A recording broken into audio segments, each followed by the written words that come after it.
Assalamualaikum warahmatullahi wabarakatuh.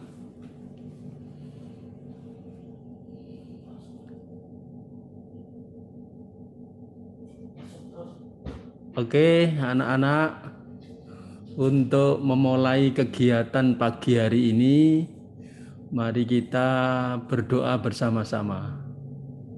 Sudah siap? Sudah.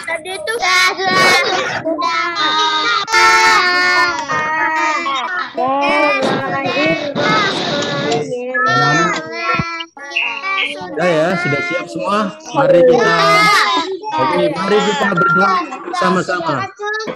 Bismillahirrahmanirrahim. Raditu billahi wa bil Islam wa bi Muhammadin nabiyyin wa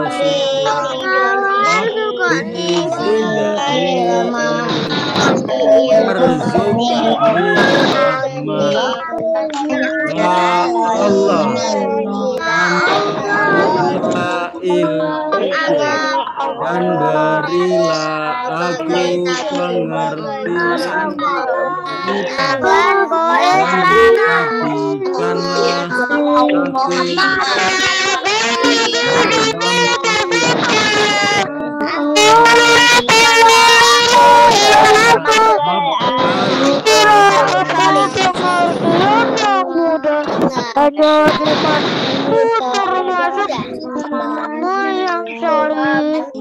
Oke, kita lanjutkan janji belajar.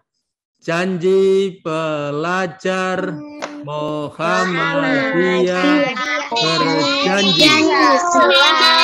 Asyhadu alla ilaha illallah wa asyhadu anna Muhammadar Rasulullah.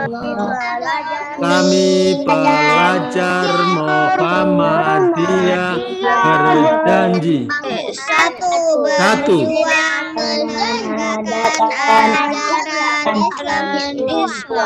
Dua.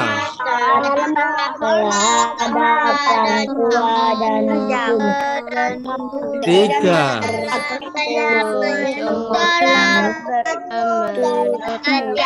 Empat. Lima.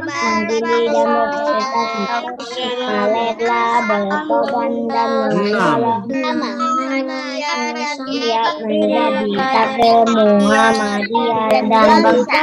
Oke, terima kasih anak-anak. Hari ini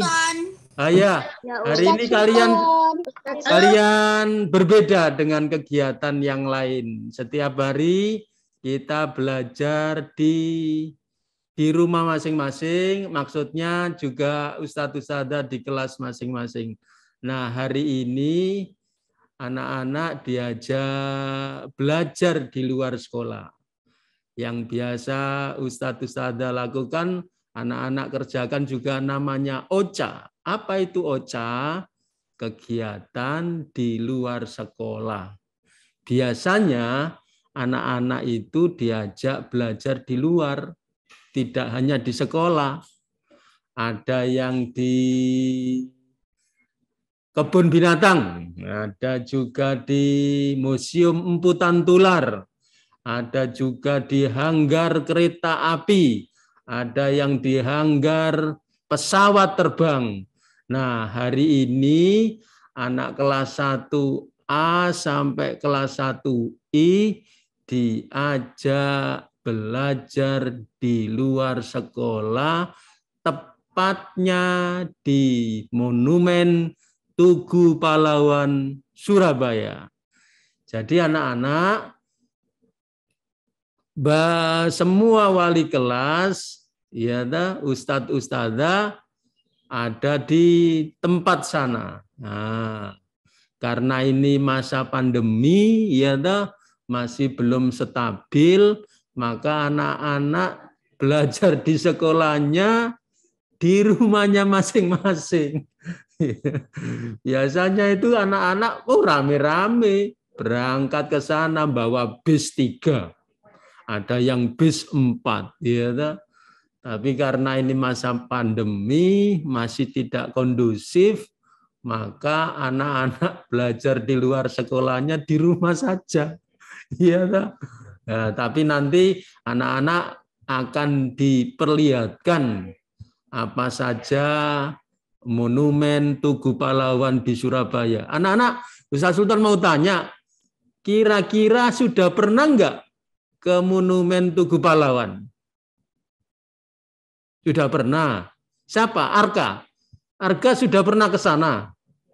Iya, alhamdulillah. Kira-kira Arka ke sana, apa yang bisa kamu lihat di sana? Oh, Rafif sudah pernah ke sana. Sudah pernah ke sana ya, Rafif ya? Apa yang pernah kamu lihat di sana, Rafif? Ada apa saja di sana? Nggak dengar Ustaz Sultan. Mas Bagus, tolong dibuka mute-nya, Mas. Anak-anak banyak yang ngomong, ada yang angkat tangan. Rafif anak kelas 1 F. Ternyata dia sudah pernah ke sana. Nah, Ustaz Sultan mau tanya, kira-kira ada apa? Aku pernah lihat ke museum itu waktu aku masih TK Wiskits. Oh, masih TK, iya. Sama Opa. Oh, sama Opa. Kira-kira ada apa saja di sana? Mungkin bisa berbagi sama teman. Tadi aku itu lihat filmannya, film perang. Oh, ada filmnya di sana. Tapi animasi, bukan. Oh, animasi, ya. Itu ada sejarahnya, Nak. Kenapa monumen Tugu Pahlawan itu didirikan di situ? Itu ada ceritanya, ada kisahnya. Gak tiba-tiba kemudian Tugu Pahlawan itu didirikan di situ menjulang tinggi. Itu pasti ada ceritanya. Oke. Bisa? Sudah. Oke, anak-anak. Siapa lagi? Arka tadi angkat tangan. Coba apa yang pernah dilihat ketika di monumen, kira-kira masih apa itu barusan ke sana atau sudah lama kayak Rafif tadi. Rafif waktu TK ke sana. Coba mana Arka? Iya, Arka kelas berapa? Sama, kelas 1 F. Oke. Arka tadi angkat tangan. Coba Ustaz Sultan pengen dengar. Kira-kira Arka sudah ke sana itu apa yang dia ketahui di sana? Apa seperti Rafif tadi? Coba nggak ada ya, Arka. Oke.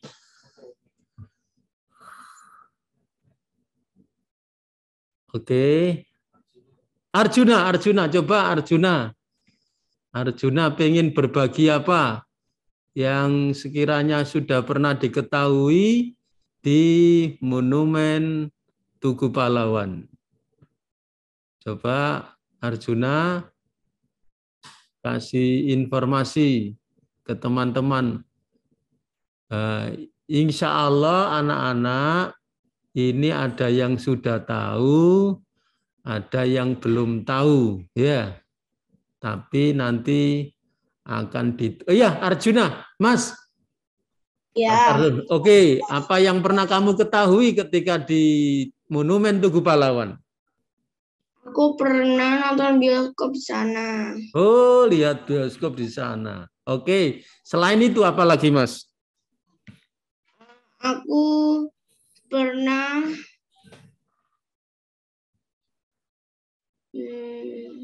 apalagi naik tank dulu. Iya, waktu apa? Waktu TK apa kelas 1? Masih TK. Oh, masih TK waktu dulu ke TKA. Oh, TKA sudah diajak ustadz-ustadzah jalan-jalan belajar di luar sekolah, melihat monumen Tugu Pahlawan. Anak-anak, sebelum kita lanjutkan, mari pertemuan kali ini, pagi hari ini, kita awali dengan baca basmalah bersama-sama.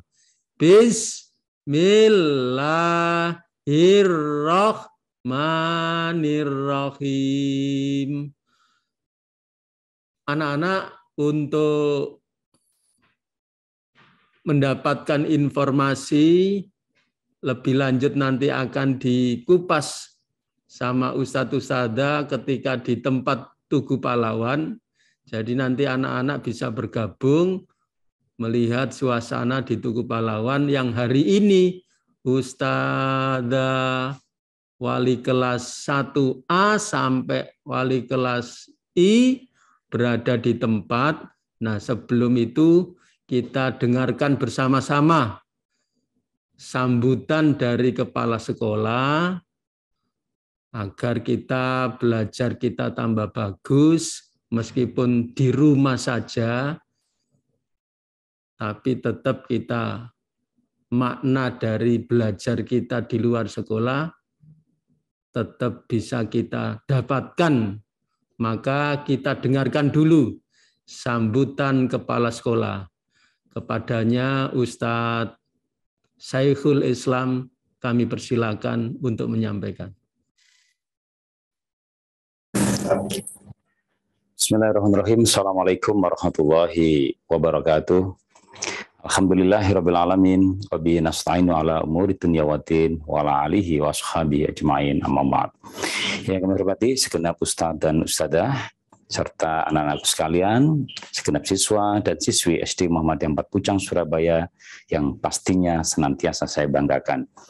Bersyukur kita kehadirat Allah Subhanahu wa taala pada kesempatan hari ini yang baik ini kita dapat kembali beraktivitas menjalankan salah satu kegiatan atau program sekolah yang sudah pastinya ditunggu-tunggu oleh kalian semua, yakni OCA atau OCA atau juga bisa kita sebut dengan Outdoor Class Activity. Ini adalah satu kegiatan yang tentunya luar biasa karena di mana anak-anak akan diajak belajar secara langsung di spot-spot pembelajaran. Artinya tidak seperti biasanya kalian hanya belajar di dalam kelas, mendengarkan guru atau belajar bersama guru di kelas. Namun kali ini kalian dibawa ke outdoor, dibawa ke outing, yakni keluar di satu atau spot pembelajaran yang berbeda, karena kalian nanti juga akan merasakan pengalaman secara langsung atau pengalaman yang berbeda, karena di situ nanti para pembina atau para pembimbing kita ini akan menunjukkan secara langsung bagaimana membuat segala sesuatunya, yang itu nanti juga akan jadi pengalaman yang berharga buat kalian semua. Nah, anak-anakku sekalian yang berbahagia, tentu berbeda pelaksanaan Outdoor Class Activity atau OCA kali ini dibandingkan dengan dulu-dulu ketika dalam situasi normal ya. Karena situasi masih pandemi, apalagi belakangan ini juga PPKM levelnya juga naik lagi karena banyak terjadi kasus Omikron di mana-mana.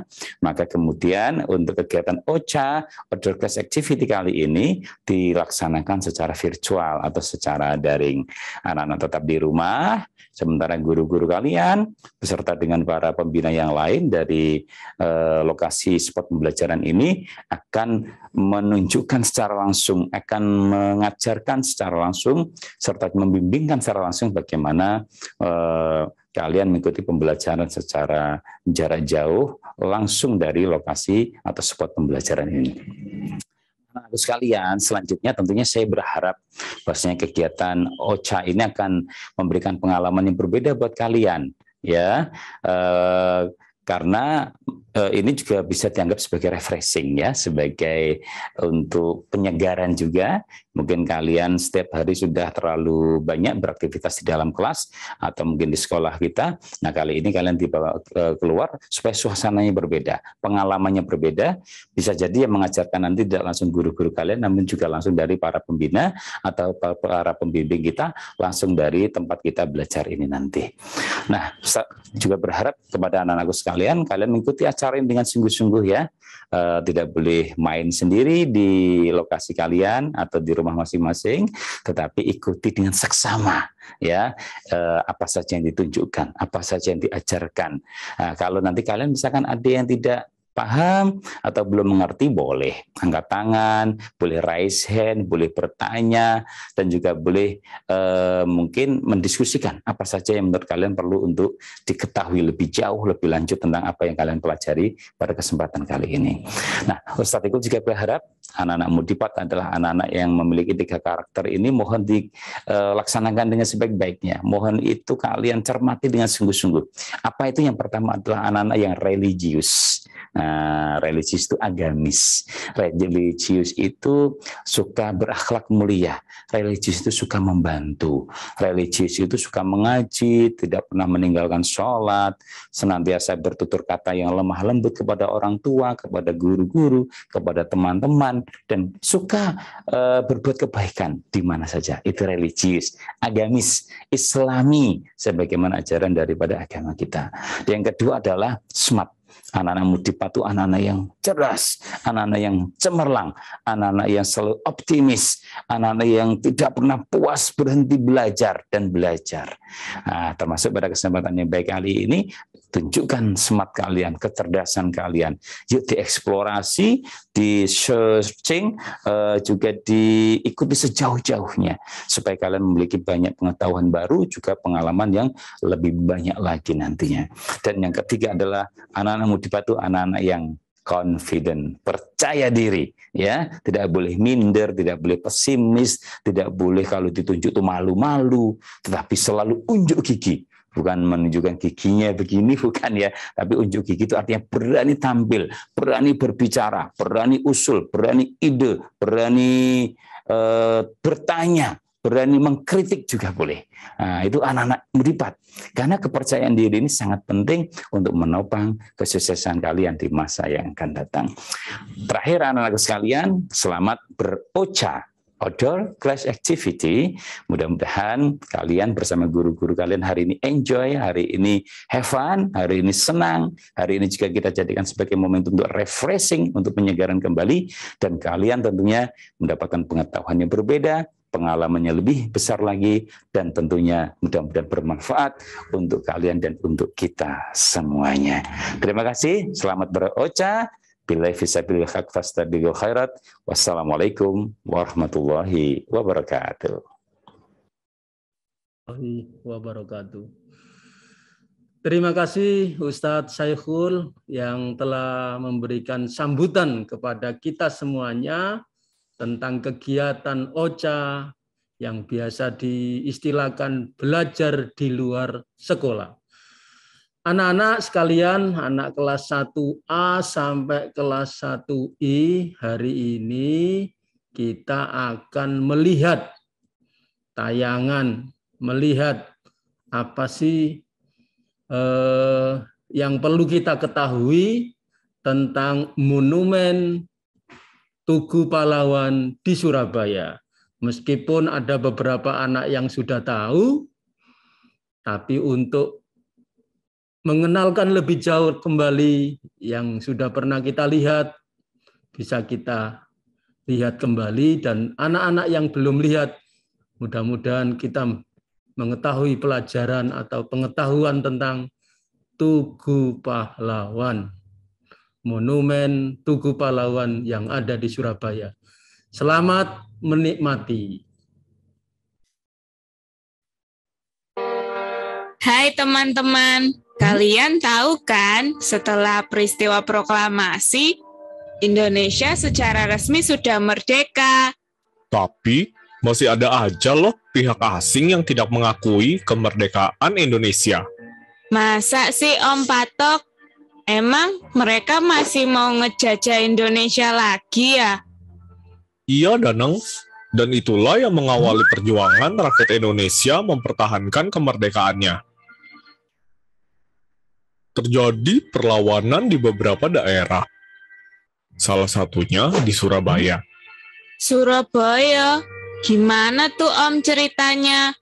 Begini Danang, pada tanggal 29 September 1945, pasukan Inggris mendarat di Jakarta. Pasukan ini dipimpin oleh Jenderal Inggris bernama Sir Philip Christison. Tapi kedatangan tentara Inggris ini diboncengi oleh Nika, Dan rakyat sangat marah waktu itu. NICA itu apa? NICA adalah pemerintahan sipil yang dibentuk oleh Belanda dan berpusat di Australia. Terus Om, kenapa rakyat jadi marah? Soalnya NICA memberi bantuan senjata pada Kenil. Hah? Apalagi itu Om KNIL? Kenil adalah tentara sewaan Belanda yang berisi orang-orang bekas tahanan Jepang. Oh gitu toh. Lalu? Di lain kesempatan, yaitu pada tanggal 25 Oktober 1945, pasukan Inggris lain mendarat di Surabaya. Kali ini, pasukan dipimpin oleh Brigadir Jenderal Albertine Walter Southern Malaby. Wakil Pemerintahan Republik Indonesia dan Sang Jenderal mengadakan pertemuan dan sepakat untuk saling menjaga keamanan. Jadi, pasukan Inggris diberi wewenang untuk menyerang tentara Jepang dan juga membebaskan tawanan perang. Ternyata Inggris mengingkari janjinya. Serangan pertama dari tentara Inggris dipimpin oleh Kapten Shaw dan mereka menyerang penjara Kalisosok pada tanggal 26 Oktober. Di sana, ia berhasil membebaskan Kolonel Huyer yang dulunya ditawan Jepang. Keesokan harinya, tanggal 27 Oktober, tentara Inggris menguasai Pangkalan Udara Tanjung Perak, kantor pos besar, dan gedung Bank Internatio. Pihak Inggris menyebarkan pamflet berisi perintah agar rakyat Surabaya dan Jawa Timur menyerahkan senjata-senjata yang dirampas dari tentara Jepang.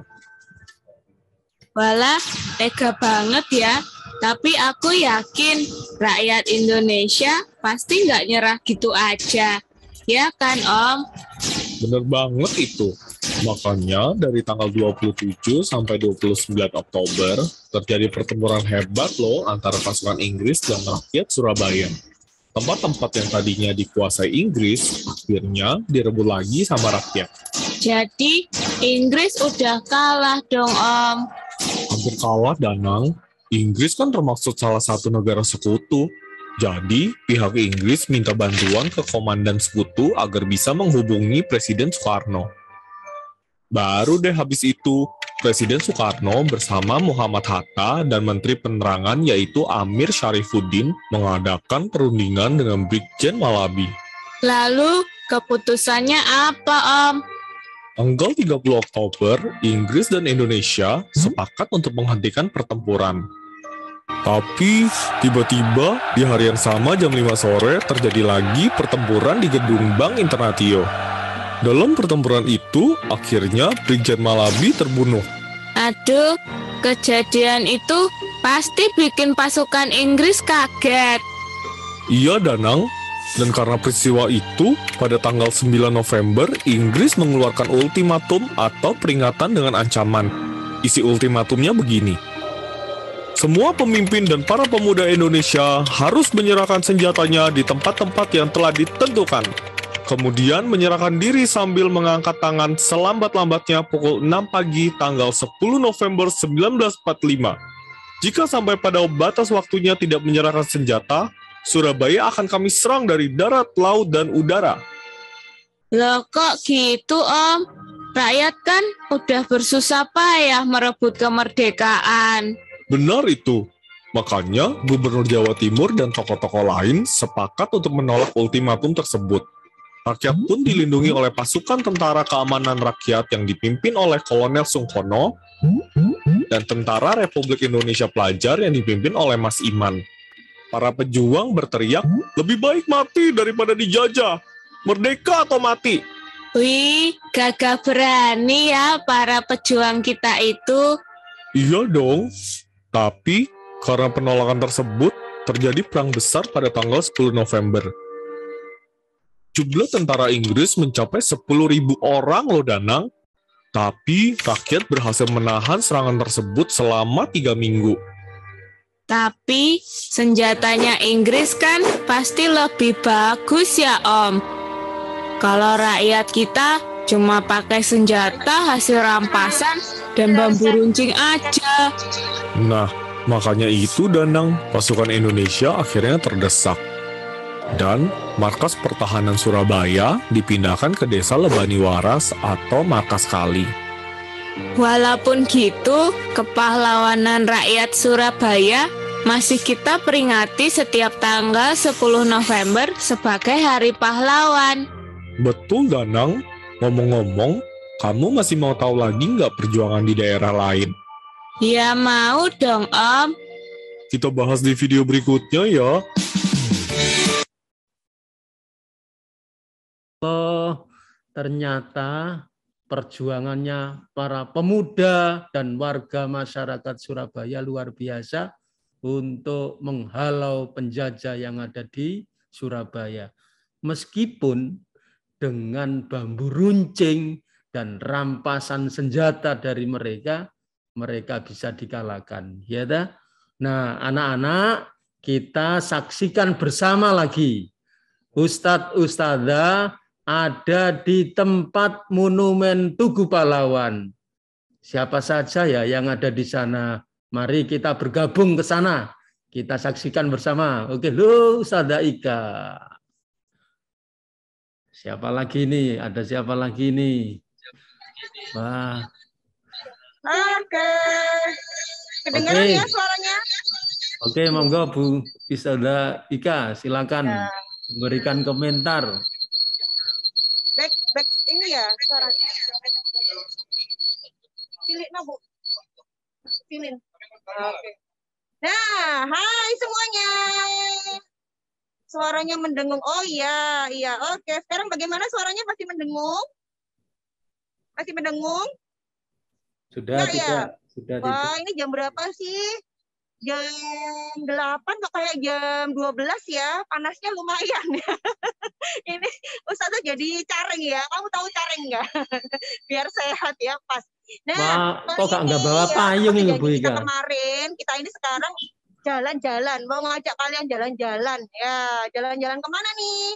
Ayo, jalan-jalan ke Tugu Pahlawan. Nah, ini coba dilihat ya Tugu Pahlawan gitu. Nah, ini ya Tugu Pahlawan ya. Nah, pasti semuanya ada yang sudah pernah ke sini belum? Udah pernah ke sini? Belum? Atau ada yang cuma lewat aja? Di mana ini ya di Surabaya dong ya, di Surabaya. Nah, kali ini Ustazah nggak sendirian seperti biasa. Ustazah ngajak si Becky ya, biar nggak panasan sendirian ya. Becky. Hey, ya Allah. Bikin aku kepanasan kayak gosong kok sini warna aku kuning itu tadi. Ireng ya apa? Gak apa-apa ya. Biarkan jadi bebek bakar hitam ya kan. Biar bukan hanya bukan hanya kacamatanya Ustazah aja yang menghitam. Iya, tapi lek suwe-suwe temenan aku udah bebek panggang gini. Sekarang aku tadi itu ngajak temanku loh Ustazah. Oh, kamu ngajak teman dong, ngajak teman siapa ya? Aku ngomong. Iya, aku ngajak temanku mocu. Tapi kayak aneh kesasar. Iya, kayak aneh kesasar. Jangan-jangan itu dia. Ya Allah, astagfirullahaladzim. Ya Allah.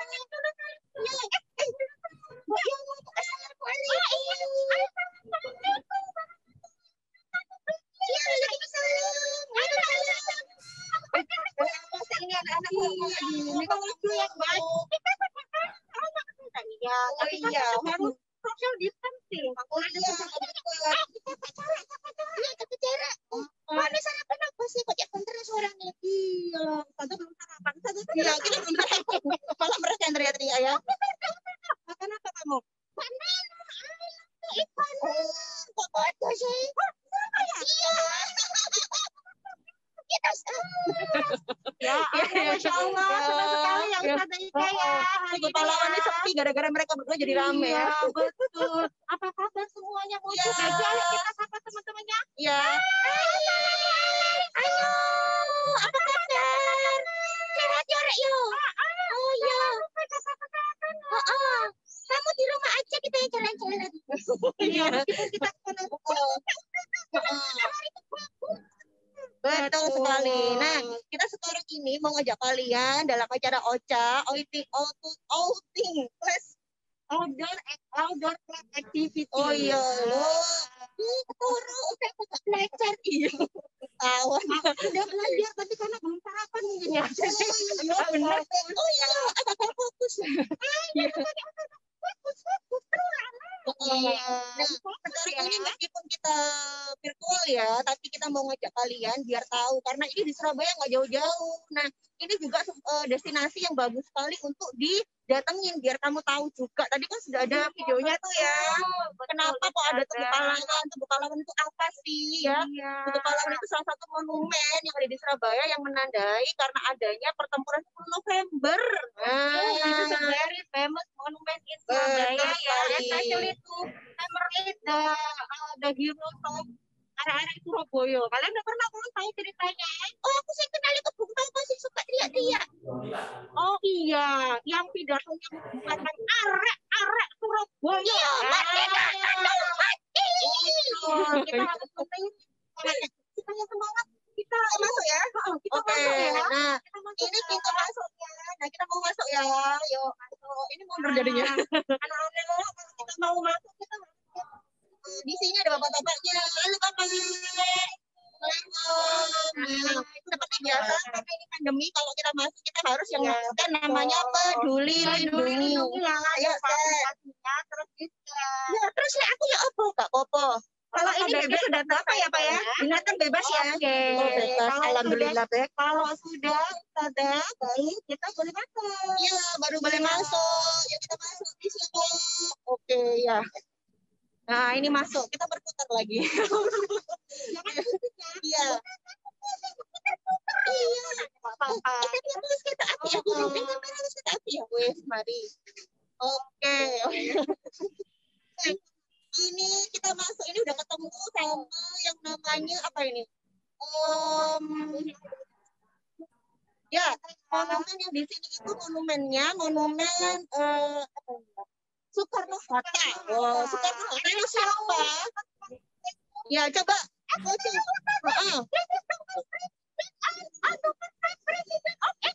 Oh, yes. Nah, itu ya. Kalau kalian tahu, nah, dia kan saya agak Ke bawah. Nah, itu ya. Itu patung Presiden Soekarno dan wakil presidennya Bung Hatta. Nah,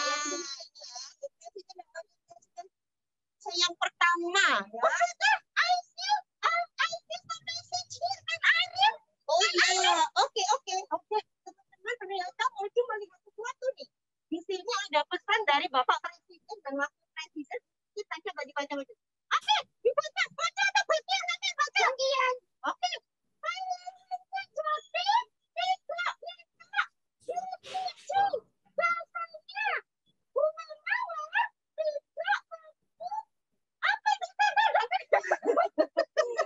Mempropagandakan, baru belajar baca.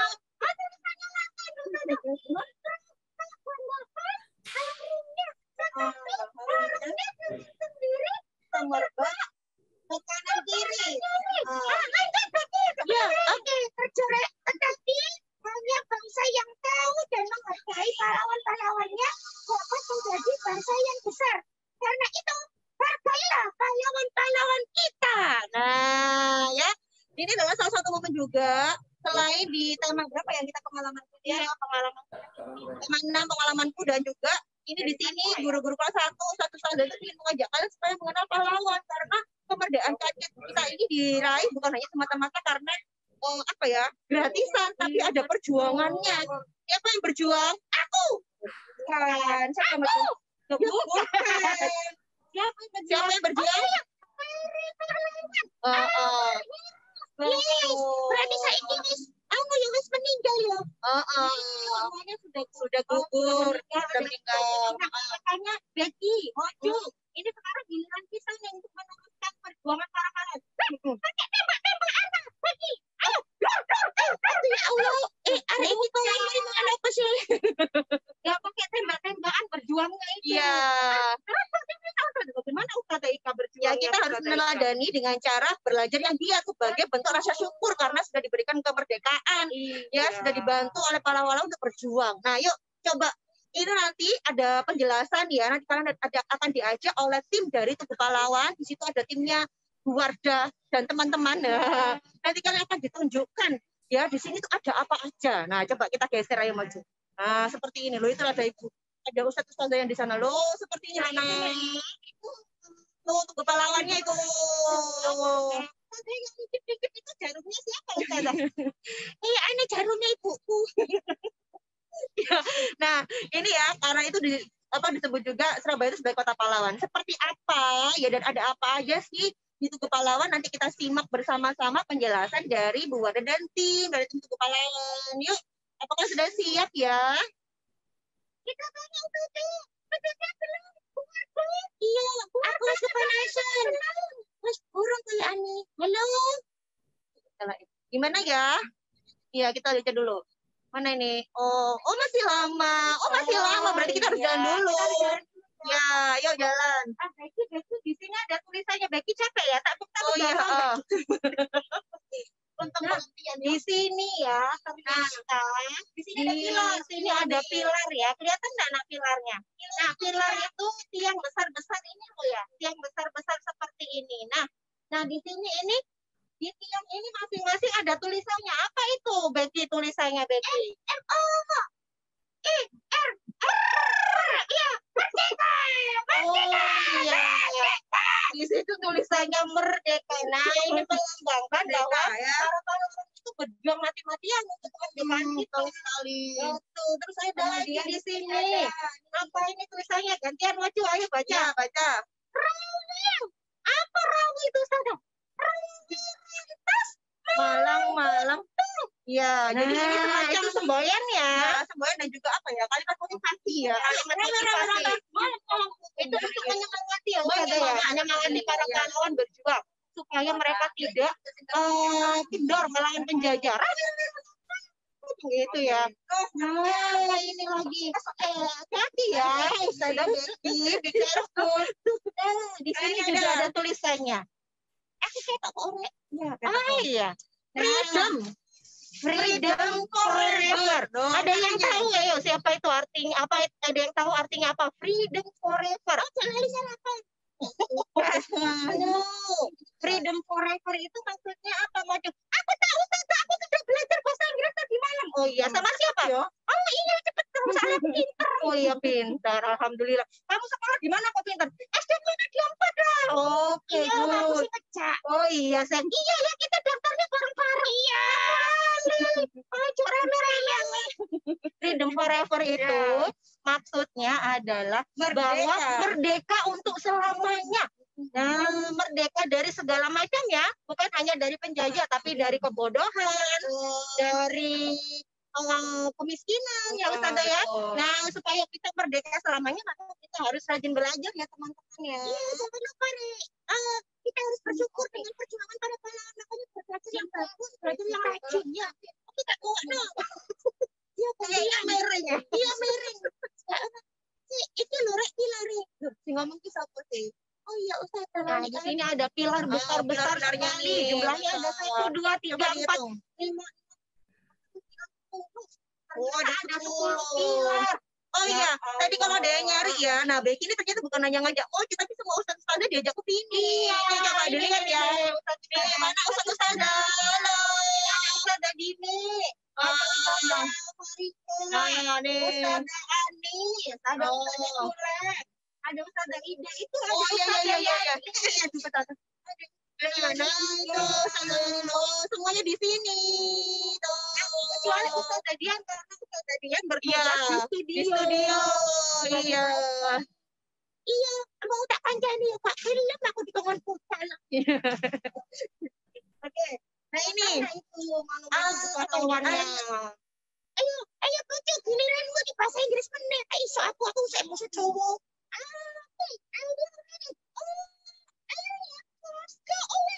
Itu maksudnya apa, Bu? Penjajah pergi dari sini. Ya, nggak usah teriak-teriak. Iya. Nah, ini juga ada ya. Nah, kalau penasaran, kalian kan sekarang masih ini ya, masih masa-masanya pandemi ya. Jadi masih dijaga virtual. Nanti kalau misalkan ada waktu liburan, jangan jauh-jauh. Kita destinasinya ke sini aja. Kalian belajar, jadi dapat 2 bonusnya ya. Iya, refreshing sambil belajar. Karena kalian tuh sebagai kepala sih. muda ya kayak aku ini, kita harus tahu perjuangan para pahlawan ya. Karena semua kemerdekaan ini tidak aku dapatkan dengan cuma-cuma ya. Ada perjuangan seperti yang kalian lihat tadi loh di video. Itu sih susah. Iya, sebentar sabar ya, Bek. Mari ini ngombe. Ya, di sini minum ya. Di sini ada lagi. Nah, itu dia nih. Bagus semua.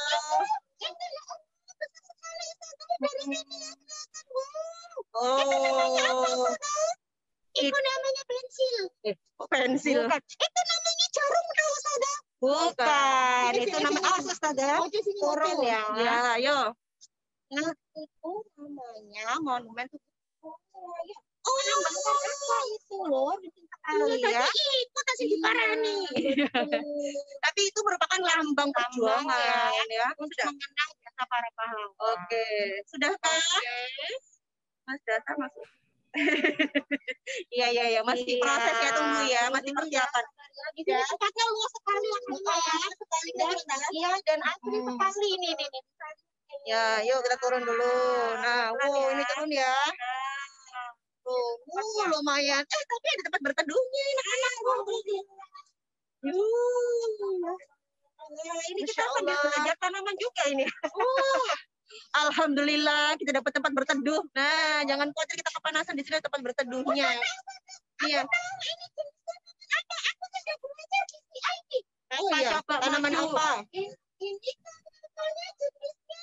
Ayo siapa yang tahu? Need support to stay. Ya, tahu. Aku tahu Ustazah. Ini namanya climber. Betul, Mojo ternyata ini ya mengikuti pelajaran. Iya betul. Kita berdiri sendiri dalam maju.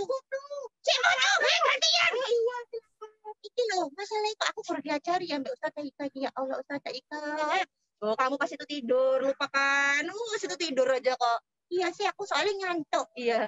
Nah, ini di sini loh, kita lihat dong. Ini ada jembatannya seperti ini. Kayaknya di sana. Jadi duduknya.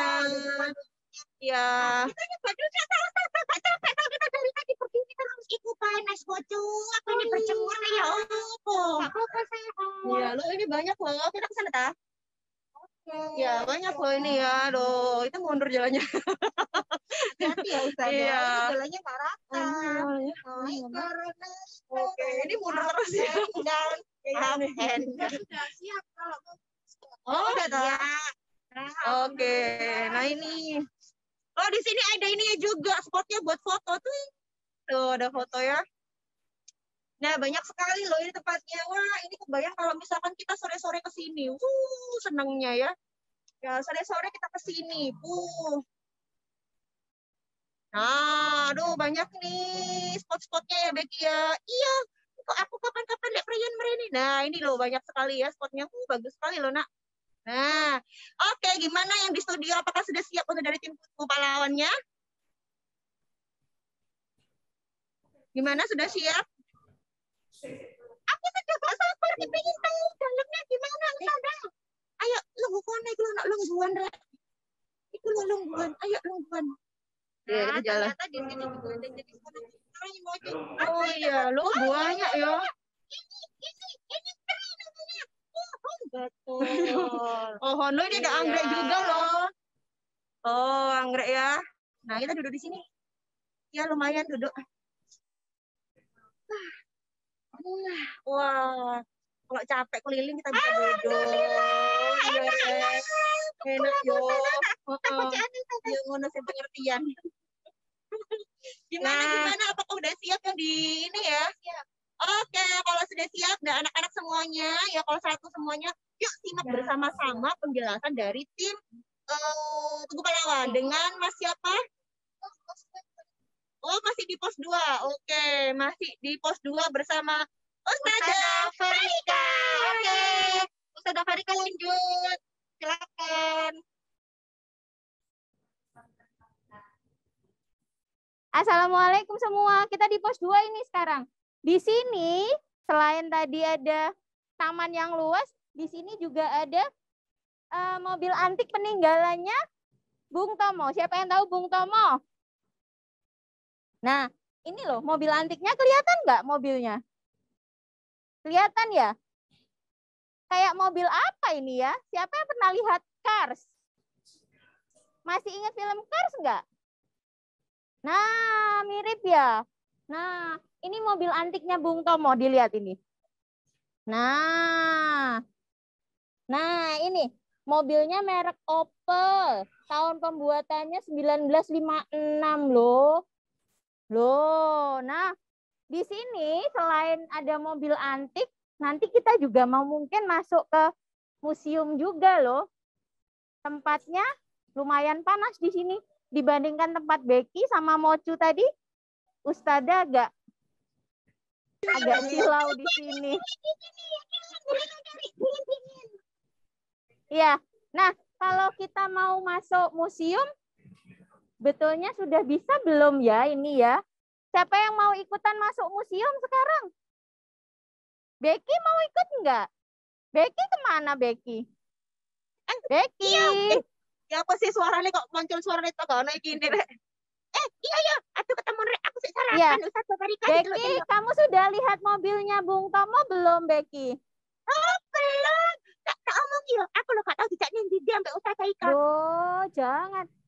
Ustazah Ika, ajaan Becky ke sini. Ustazah Ika, lihat mobilnya Bung Tomo, keren loh. Oh iya, keren. Kalau masuk ke sini tuh bayar berapa sih? Murah nggak Ustazah Farika? Murah. Nggak sampai 10.000 kok. Kalau nggak salah 5.000 kalau nggak salah. Coba kita masuk ya. Ya. Oke, dicatatkan. Ya, yuk kita masuk dulu ya. Nah, ini arah ke museum ini. Nah, ini dia arah ke museum. Kelihatan nggak ya?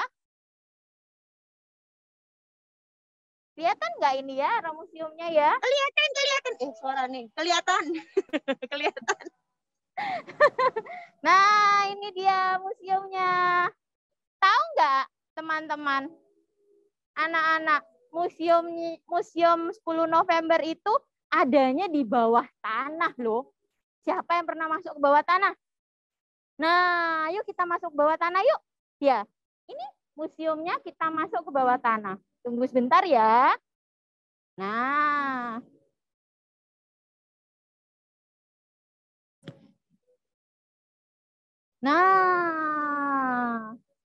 Di sini ini.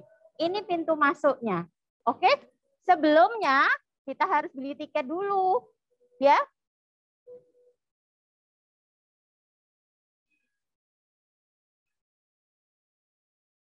Bentar ya, kita beli tiket dulu ya. Oke, kita kembali. Kenapa Bu? Iya. Oh, ya. Daftar online. Ustazah Farika tunggu. Oh, gitu. Ya. Bentar ya, bentar. Bentar ya. Masih kita daftar online dulu, Ustazah lupa. Kita daftar online dulu ya. Sebentar aja. Oke, ya. Becky boleh ambil alih dulu sebentar, Becky. Oh iya. Ya, ini aku lagi jalan-jalan. Ini langsung ada depan ke sana ya. Tadi aku jalan itu loh, lihat entah. Bagusnya. Loh, entah loh. Terus luas dan bersih. Oh iya, bersih sekali ya. Di setiap sudut ada tempat sampah, ada tempat cuci tangan. Asri sekali di sini.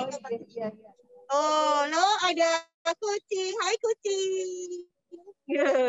Hai empus. Empus hebat tuh. Iya. Nah, ini coba nih, no.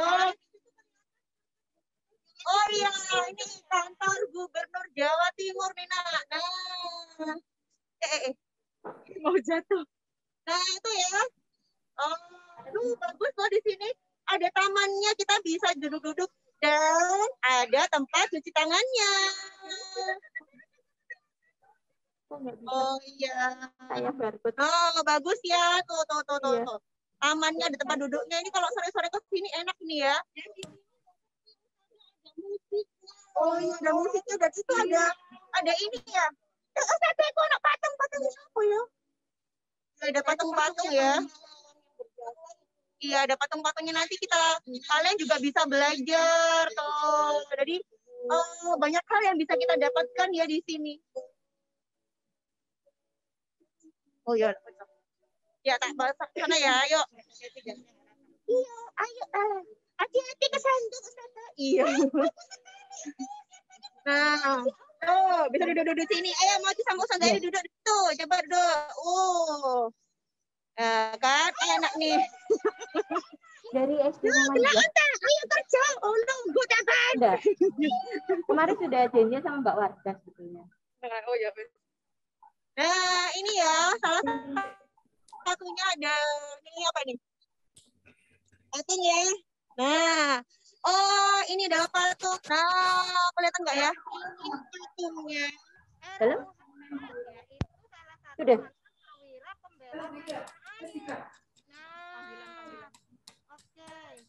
Oke sudah.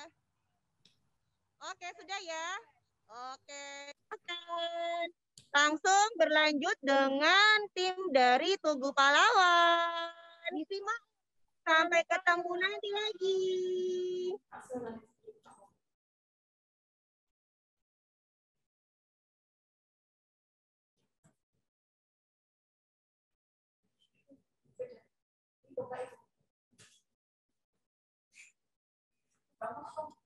Oke, terima kasih anak-anak.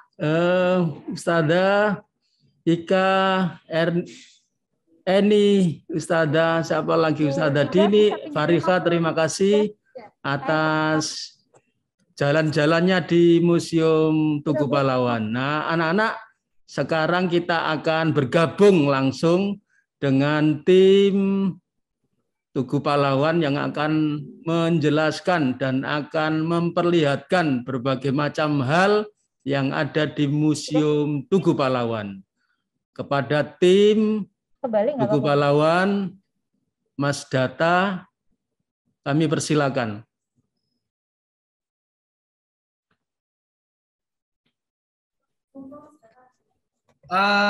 Oke. Assalamualaikum warahmatullahi wabarakatuh. Dengar ya teman-teman semuanya? Oke, jadi kita hari ini akan virtual tour. Jadi kita turnya lewat website, jadi ini supaya kita semua aman ya. Jaga diri masing-masing, stay di rumah, tapi tetap bisa jalan-jalan Jam 7 sampai jam 16. ke museum.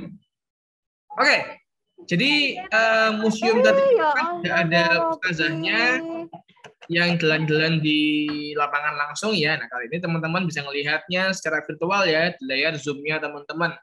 Dengan saya, Cak Data, kita akan jalan-jalan virtual ke museum dan monumen Tugu Pahlawan. Oke, ini ke spot yang pertama. Nah, di yang pertama ini kita punya yang namanya patung ya. Ada patung dari presiden dan wakil yang pertama. Ayo, ada yang tahu siapa ini? Ada yang tahu? Ini adalah Bapak Soekarno dan juga wakilnya Bapak Hatta. Jadi Pak Soekarno ini adalah Presiden Indonesia yang pertama dan Pak Hatta adalah wakilnya yang pertama. Dan beliau berdua ini dikenal sebagai sang proklamator ya, karena emang waktu itu Pak Karno yang memulai untuk membacakan teks proklamasi sebagai tanda kemerdekaan di Indonesia. Oke, ada yang tahu enggak teman-teman kapan kita merdeka? 10 November. 11 Agustus.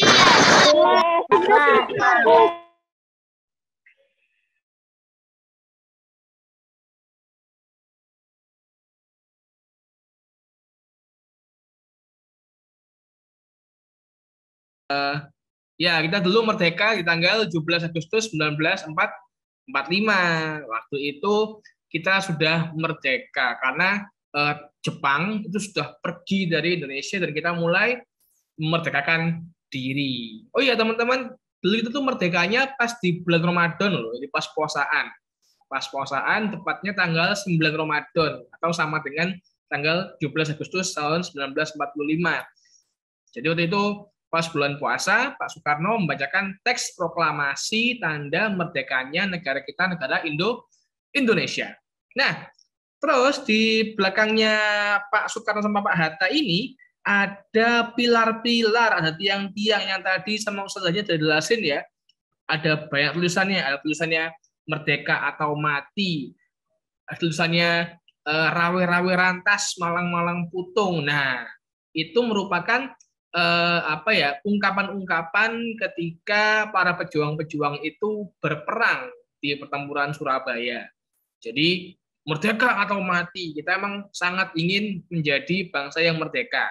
Nah, kemudian ada lagi rawe-rawe rantas, malang-malang putung. Nah, itu artinya adalah rame-rame kita berantas, siapa yang menghalangi, ya, siapa yang malang, siapa yang menghalang-halangi, kita akan putung, kita akan serbu, kita akan basmi bersama-sama gitu. Jadi semangat perjuangannya di Surabaya ini sangat tinggi. Makanya Surabaya dikenal menjadi sebagai kota pahlawan.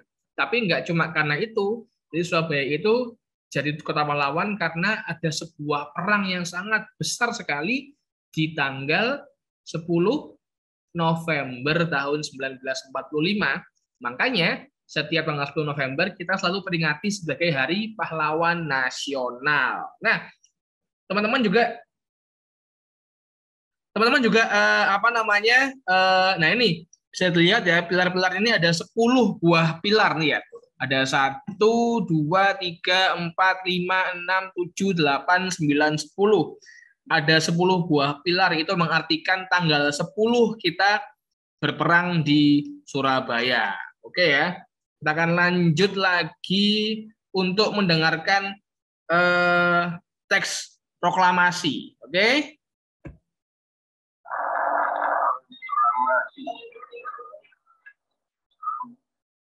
Bangsa Indonesia dengan ini menyatakan kemerdekaan Indonesia.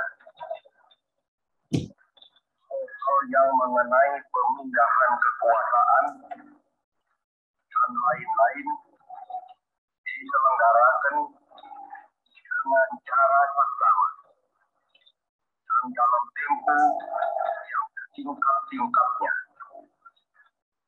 Jakarta, 17 Agustus 1945, bangsa Indonesia.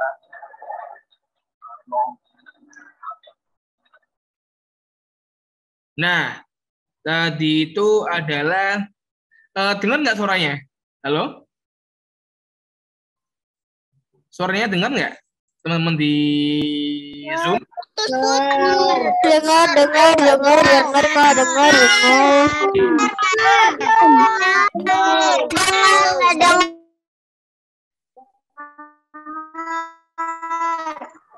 Oke, kita lanjut lagi ke spot yang berikutnya. Nah, tadi itu kita sudah mendengarkan teks proklamasinya Pak Soekarno ya, yang menandakan kita sudah merdeka. Nah, kita akan jalan-jalan lagi ke arah lapangan dari Tugu Pahlawan. Nah, di sini kelihatan ya, tadi tempatnya Ustazah ketemu sama kucing-kucing ya, ketemu tempat buat duduk. Nah, tadi itu yang pegel-pegel ya. Nah, ini tempatnya lapangan dari Tugu Pahlawan Surabaya. Nah, ini. Ada yang pernah sini? Atau ada yang belum pernah? Atau malah belum pernah semuanya? Nah, ini ya.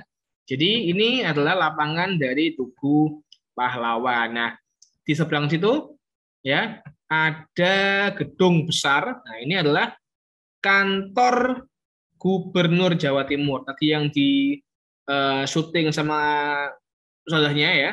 Ini adalah kantor Gubernur Jawa Timur. Nah, sekarang siapa yang tahu nama Gubernur Jawa Timur saat ini? Ada yang tahu namanya siapa? Ayo. Kofifa.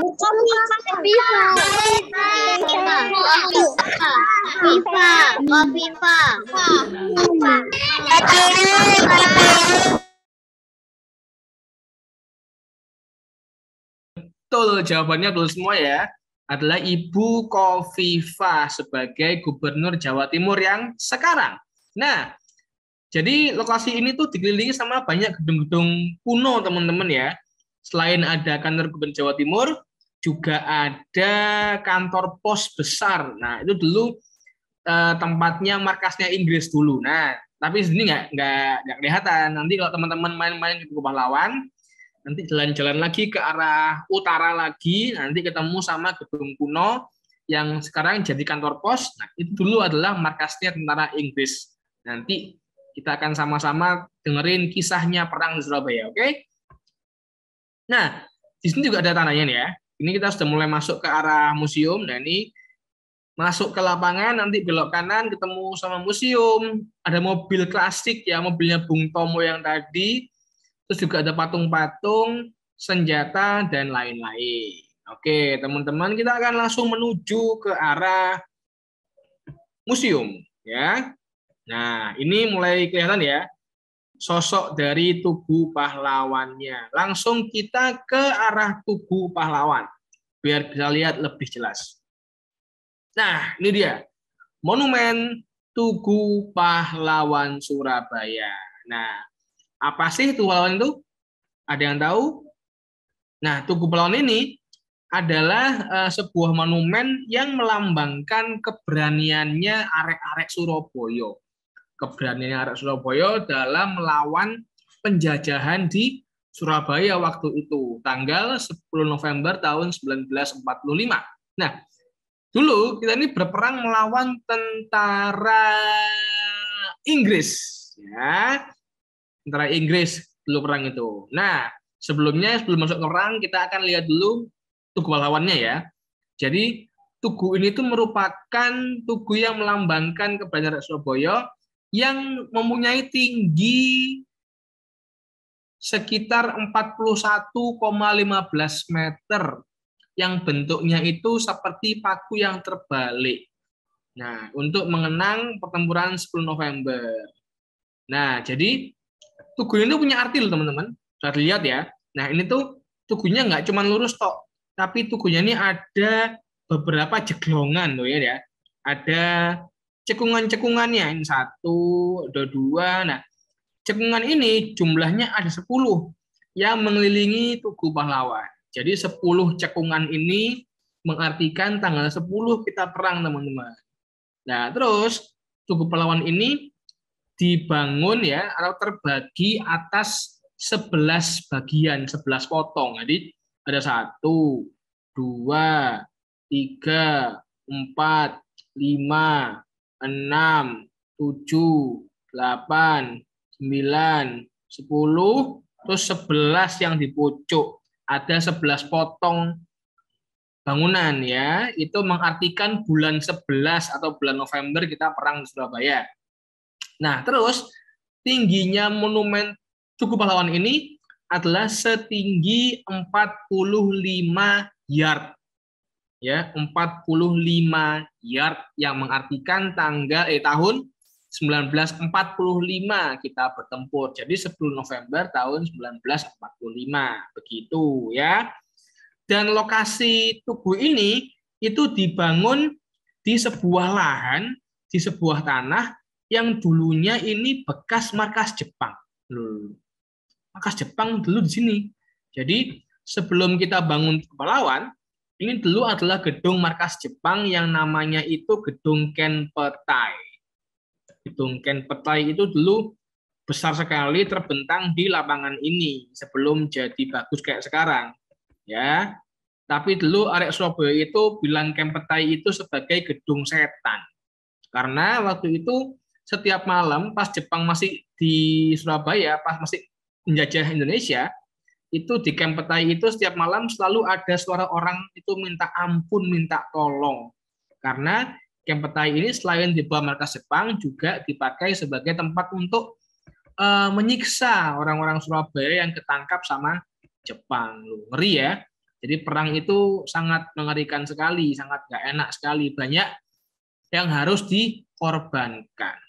Baik teman-teman, langsung lanjut lagi ke arah Museum 10 November Surabaya. Nah, kita sudah mulai dekat di sini ya. Ini adalah samping tadi itu. Nah, terus ini adalah tempatnya tiket dan langsung kita masuk ke dalam Museum 10 November Surabaya. Loh, Cak Data, kok namanya Museum 10 November? Iya, karena memang untuk mengenang peristiwa 10 November di Surabaya. Nah, di sini ada beberapa ornamen ya. Ini ada relief, ini ya. Ada relief. Relief itu kayak tembok yang diukir. Nah, itu gambarnya yang sebelah sini tuh arek Surabaya sedang perang ya, sedang perang. Ini asap-asapnya karena ledakan-ledakan bom serangan dari Inggris ya. Jadi Inggris tuh menyerang Surabaya pakai banyak senjata, ada yang pakai kapal, ada yang pakai pesawat tempur dan tank gitu. Jadi kuat sekali. Nah, terus juga ini ada piramida terbalik yang isinya itu foto-foto Surabaya zaman dulu atau Surabaya tempo dulu. Oke. Langsung turun ke bawah tanah. Nah, teman-teman, jadi museum ini tuh dibangun di bawah tanah. Di bawah tanah sedalam 7 meter dari permukaan tanahnya Tugu Pahlawan. Loh, kok gitu? Ya, karena supaya apa? Supaya tingginya gedung museum ini nggak balapan, nggak saingan sama tingginya monumen Tugu Pahlawan sebagai lambang atau ikon dari kota Surabaya itu sendiri gitu ya. Langsung kita masuk ke dalam Museum 10 November Surabaya. Kan awapi atau museumnya. Nah, ini adalah museumnya yang didominasi sama lampu-lampu yang temaram gini ya, agak-agak kuning-kuning ya opo lampunya gitu ya. Nah, museum ini itu terdiri atas 2 lantai teman-teman, jadi tingkat 2. Nah, di lantai 1 ini kita juga punya banyak koleksi tentang sejarah kota Surabaya, mulai dari pakaian-pakaian kuno, terus juga ada patung-patung yang memperagakan orang zaman dulu, juga ada senjata, dan juga ada beberapa diorama-diorama yang menggambarkan gedung-gedung di era 40-an, tahun 40-an. Nah, ini yang pertama ya, kita punya yang namanya baju atau replika atau tiruan seragam polisi istimewa. Yuk kita lihat sama-sama. Nah, ini dia. Replika seragam polisi istimewa. Jadi dulu itu kita punya kesatuan yang namanya polisi istimewa. Loh, apa itu? Jadi dulu itu waktu Jepang masih ada di Surabaya, di Indonesia, itu mereka membuat yang namanya pasukan yang bernama Tokubetsu Keisatsutai. Nah, itu dalam bahasanya Naruto, bahasa Jepang. Nah, tapi kalau diartikan ke bahasa Indonesia, artinya adalah polisi istimewa. Nah, pas kita sudah merdeka, semua nama-nama yang berbau-bau Jepang itu kita langsung ganti menjadi nama-nama bahasa Indonesia, supaya kita tidak lagi merasa masih dijajah sama Jepang. Nah, ini ya, ini replika atau KW, tiruannya dari baju polisi istimewa. Warnanya agak beda sama yang sekarang. Ini agak-agak hijau kecoklatan gitu ya. Ini seragamnya polisi istimewa. Lanjut lagi kita ke zona 1. Nah, ini adalah zona proklamasi teman-teman. Jadi di zona ini kita akan mengisahkan bagaimana proklamasi itu masuk ke kota Surabaya. Jadi kan teman-teman tahu ya, kita proklamasi di Jakarta tanggal 17 Agustus tahun 1945. Tapi proklamasi itu kabarnya baru sampai ke Surabaya besok harinya atau tanggal 18 Agustus 1945. Karena apa? Karena waktu itu Jepang masih menguasai kota Surabaya dan Jepang itu ngerti bahasa Indonesia. Makanya akhirnya di Surabaya ini proklamasinya pakai 2 bahasa asli Surabaya atau bahasa lokal Jawa Timur, yaitu bahasa Jawa dan juga bahasa Madura proklamasinya. Gitu ya. Jadi agak unik. Nah, teksnya ada di kotak yang sebelah sini. Jadi kalau nanti main ke museum bisa lihat teman-teman teks dari proklamasi yang bahasa Jawa dan juga bahasa Madura. Nah, gitu ya. Nah, terus di sini juga ada barang-barang kuno. Yang pertama ini ada kamera ya, kamera zaman dulu. Ini itu untuk ngerekam video. bentuknya agak besar dan dari besi ini berat. Kalau sekarang kan enak ya teman-teman bisa pakai HP ya buat rekam video, buat bikin Instastory, buat nge-zoom. Nah, dulu nggak bisa karena masih belum ada internet, belum ada telepon. Ini kameranya untuk rekam video. Nah, kalau untuk ambil foto pakai kamera yang ini, nah ini kamera yang untuk ngambil foto atau untuk motret ya. Sama-sama dari besi juga, buatan Inggris ini. Tuh, sekarang enak, tinggal semuanya pakai HP, semua bisa eksis langsung di sosmed, jadi selebgram, gitu ya teman-teman ya. Jadi YouTuber, dulu nggak bisa. Terus juga ada ini namanya mesin ketik kuno. Nah, ini namanya mesin ketik. Kalau sekarang kita bisa pakai laptop, komputer untuk nulis surat, untuk nulis laporan, untuk nulis koran. Nah, kalau dulu pakai ini, mesin ketik. Ini buatan Amerika juga. Terus juga ada tas medis. Nah, ini tas yang digunakan untuk membawa perlengkapan obat-obatan ketika pertempuran, gitu ya. Nah, ini yang dibawa oleh tim-tim dokter atau tim-tim medis, gitu. Terbuat dari kulit sapi asli, ya. Oke, kita akan lanjut lagi ke koleksi yang berikutnya di sebelah sini, ya. Kita akan lihat lagi. Nah, ini adalah replika seragam BKR. BKR itu adalah Badan Keamanan Rakyat. Ini cikal bakal TNI atau Tentara Nasional Indonesia yang sekarang, ya. Belumnya BKR, Badan Keamanan Rakyat. Seragamnya mirip-mirip polisi, tapi yang beda adalah lengannya pakai lengan panjang, terus pakai topi perahu, karena bentuknya kayak perahu topinya ini ya, topi perahu. Terus ada armband atau apa nih, yang di lengan itu loh ya, yang ada tulisannya BKR gitu melingkar di lengan sebelah kiri dari teman-teman BKR gitu teman-teman. Lanjut kita ke zona kedua. Nah, di sini teman-teman bisa mendengarkan suara pidato dari Bung Tomo yang diputar di radio ini. Jadi Bung Tomo itu, tahu Bung Tomo ya pasti ya, pernah dengar ya. Jadi Bung Tomo itu adalah seorang pejuang asli Surabaya yang Bung Tomo ini merupakan seorang penyiar radio sebenarnya. Jadi Bung Tomo ini bukan tentara, bukan militer, bukan orang yang bawa senapan serbu tembak, itu enggak. Jadi Bung Tomo ini adalah seorang penyiar radio yang waktu itu tugas beliau adalah untuk mengobarkan semangatnya arek-arek Surabaya melalui pidato ya, yang isinya itu adalah penolakan terhadap ancaman Inggris. Nah, loh, Cak, kita diancam apa sama Inggris?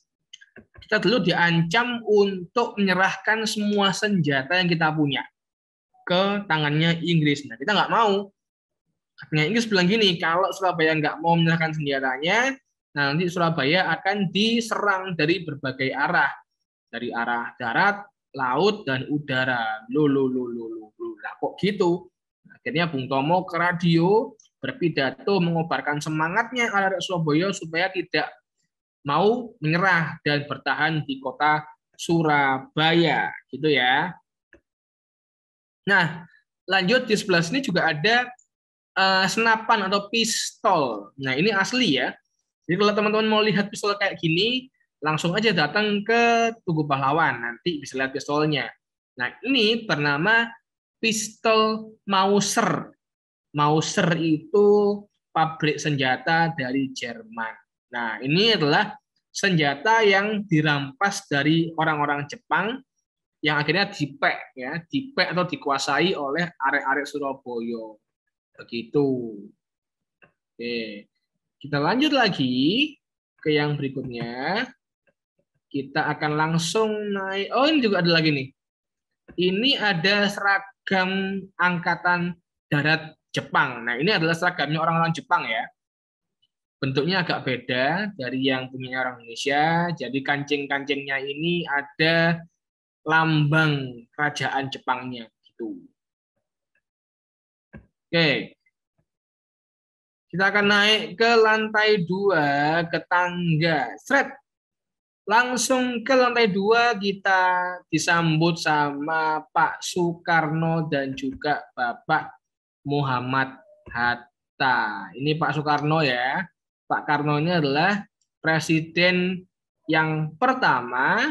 Terus ini adalah Bapak Muhammad Hatta. Dia adalah wakil presiden yang pertama juga. Nah, di lantai 2 museum ini kita punya banyak sekali koleksi senjata ya yang ditampilkan di museum, dan semuanya ini adalah asli. Kita lihat mulai dari yang paling ujung sebelah kiri dulu. Nah, ini adalah ketapel, senjata yang dipakai oleh tentara yang namanya pahlawan trip atau pasukan trip. Apa itu trip? Trip itu TRIP yang punya kepanjangan Tentara Republik Indonesia Pelajar. Jadi ini dipakai oleh anak-anak pelajar yang berusia ya 16 tahun lah, 15 dan 16 tahunan. Nah, anak umur segitu sudah ikut berperang, begitu ya. Nah, ini cara makainya itu beramai-ramai. Jadi anak itu banyak sekali kumpul ya 20-an lebih lah, lebih banyak gitu. Terus menembakkan ketapel ini yang isinya batu ke arah target, ke arah musuh.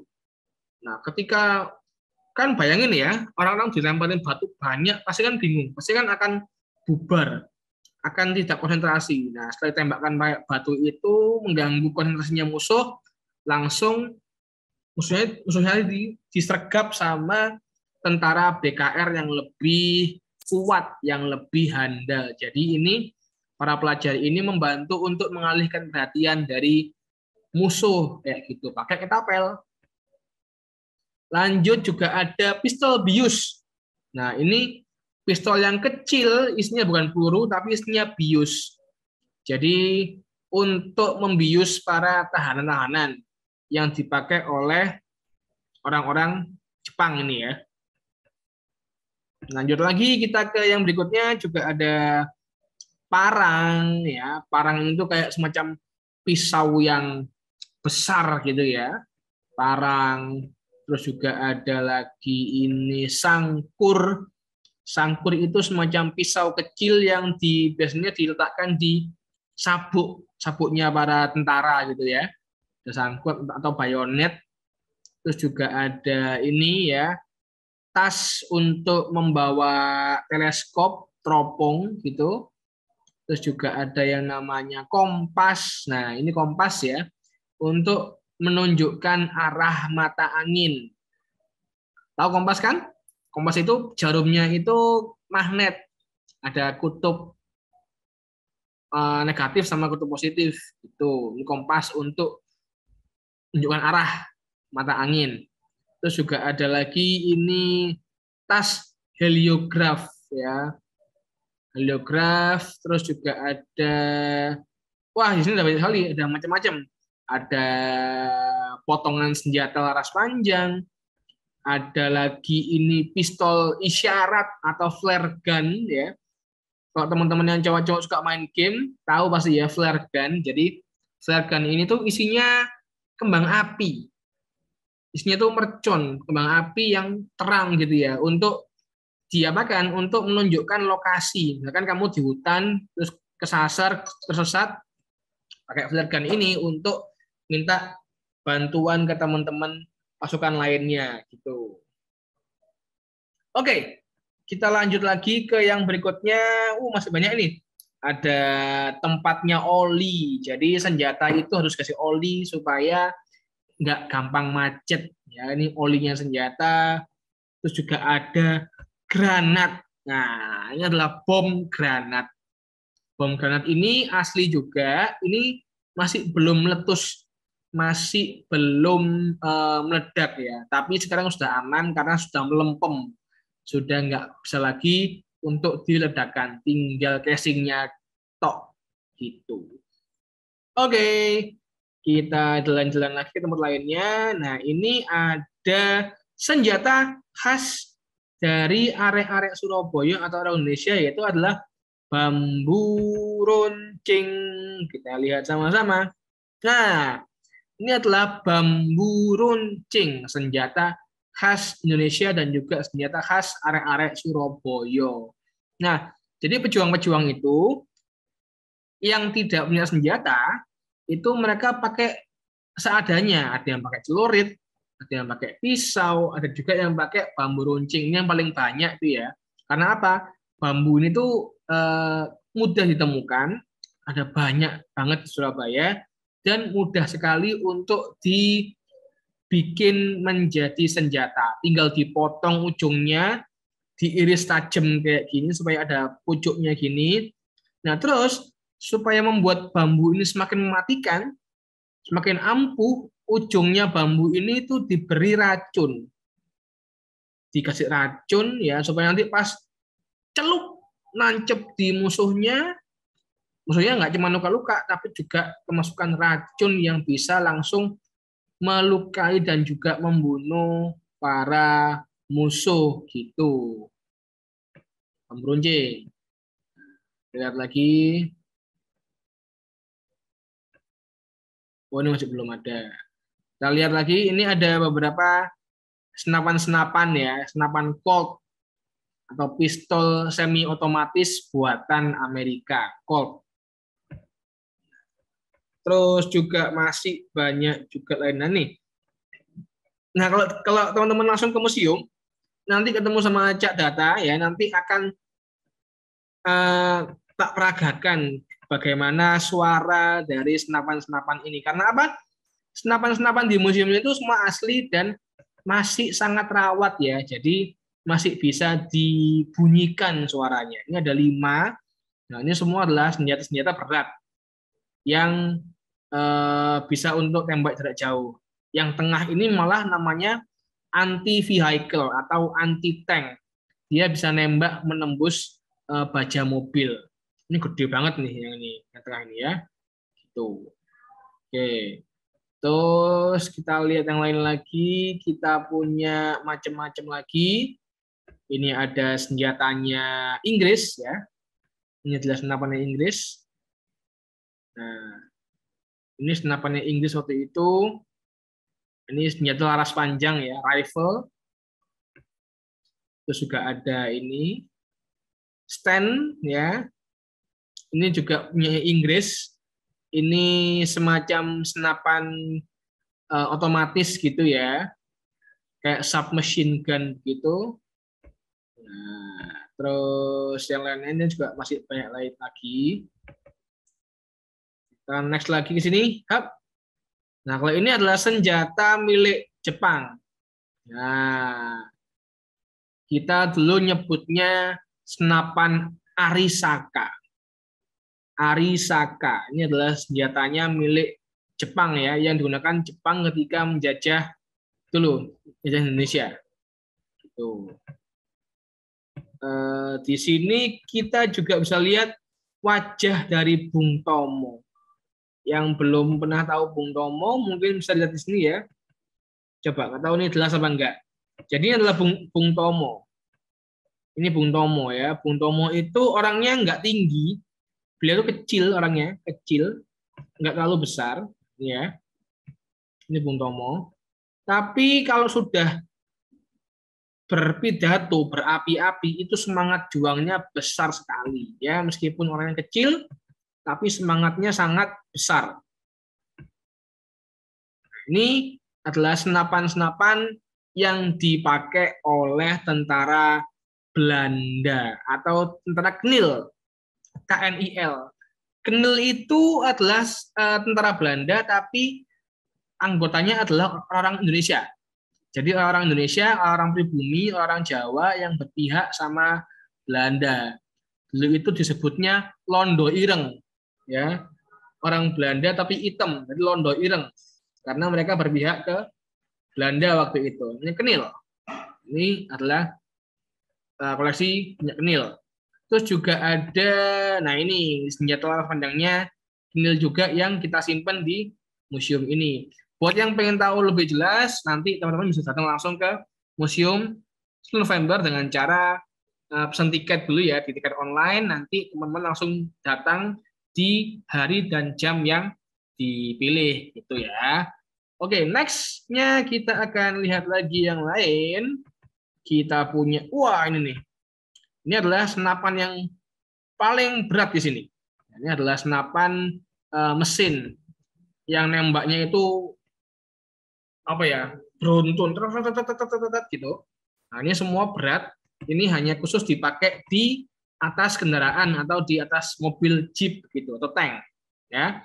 Terus peti ini, kotak ini berisikan senjata atau peluru, amunisi untuk keperluan pengisian peluru dari senjatanya ini, gitu. Nah, next kita ke arah sini. Nah, kita punya diorama lagi. Ini adalah, coba teman tebak, ini gambar apa ya kira-kira ya? Ini diorama apa ya? Ada orang kok kayak gini itu apa ini? Ini ya, betul. Ini adalah dapur. Namanya adalah diorama dapur umum. Nah, loh, Cak, kok pakai dapur juga? Nah, jadi dapur ini tuh adalah kunci utama para pejuang supaya tetap bertenaga. Nah, jadi dapur ini tuh dikelola sama seorang wanita bernama Ibu Dariah atau Mbok Dar. Nah, Mbok Dar ini tuh sangat pinter sekali. Akhirnya beliau itu bikin dapur yang tiap harinya itu bisa masak lebih dari 1.000 bungkus nasi. Untuk siapa? Sebenarnya itu ya untuk dibagi-bagikan ke para pejuang-pejuang yang berperang di Surabaya. Nah, akhirnya karena Mbok Dar ini sangatlah inspiratif, akhirnya banyak perempuan di Surabaya itu bikin dapur yang sama, sampai-sampai di Surabaya ini punya 50 dapur. Nah, bayangkan, Rek, satu dapur aja bisa bikin 1.000 bungkus nasi. Apalagi ada 50 dapur, berarti ada 50.000 nasi bungkus tiap hari untuk diberikan kepada para pejuang. Nah, karena itulah akhirnya si Mbok Dar ini diangkat menjadi pahlawan nasional karena bikin sebuah dapur, karena masak. Nah, intinya apa? Intinya wanita juga punya perannya sendiri untuk berjuang dalam pertempuran Surabaya. Makanya kita semuanya jangan pernah meremehkan perempuan ya, karena perempuan juga punya tekad dan semangat yang besar juga, punya peran yang penting juga dalam perjuangan di Surabaya gitu. Nah, oke, sekarang kita turun lagi ya. Oh, belum. Nah, di sini kita akan melihat ke arah tengah dari museum ini. Ini ada patung ya di tengah ini, bawah ini. Nah, ini. Kita lihat ya. Nah, ini namanya gugur bunga. Ini isinya ada sekumpulan patung yang jumlahnya ada 10 orang pejuang, ya. Tapi yang 9 ini sudah gugur dan 1 orang pejuang ini berusaha untuk bangkit. Nah, artinya apa? 10 orang pejuang ini melambangkan tanggal 10 kita berperang dan 9 orang gugur ini menandakan perang di Surabaya ini sangatlah berat, sangatlah sulit sehingga yang gugur itu banyak. Dan tahu nggak teman-teman, Surabaya ini kehilangan lebih dari 20.000 jiwa dalam pertempuran di Surabaya ini melawan Inggris ya, tanggal 10 November tahun 1945. Dan tahu nggak siapa yang menang? Yang menang ya dalam pertempuran Surabaya itu adalah Inggris sebenarnya. Orang Surabaya kalah dalam pertempuran Surabaya. Kita kalah tempur. Kita kalah bertempur. Jadi secara fisik kita kalah. Kita kalah jumlah orang, kita kalah kekuatannya, kita kalah senjatanya. Karena kan ini kan sudah hebat-hebat ya, sudah terlatih semua para tentaranya. Kita kalah bertempur. Kita kehilangan lebih dari 20.000 orang jiwa. Banyak itu, ya. Tapi kita memenangkan peperangan. Loh, kok gitu? Iya. Jadi kita kalah bertempur. Surabaya ini habis semua, terbakar semua, mulai dari utara Pelabuhan Tanjung Perak sampai ke arah Pucang itu sudah habis juga, sampai ke arah Krian, hampir ke Mojokerto. Wah, itu Itu habis semua sama Inggris. Tapi kita menang perang. Karena apa? Inggris awalnya sombong. Dia bilang gini, alah Surabaya ini bisa kami kalahkan dalam waktu 3 hari. Kita enggak. Surabaya ini bisa bertahan dari serangan Inggris sampai selama 21 hari atau 3 minggu lamanya. Itu di luar perkiraan dari Inggris. Inggris nggak menduga kita bisa bertahan selama itu.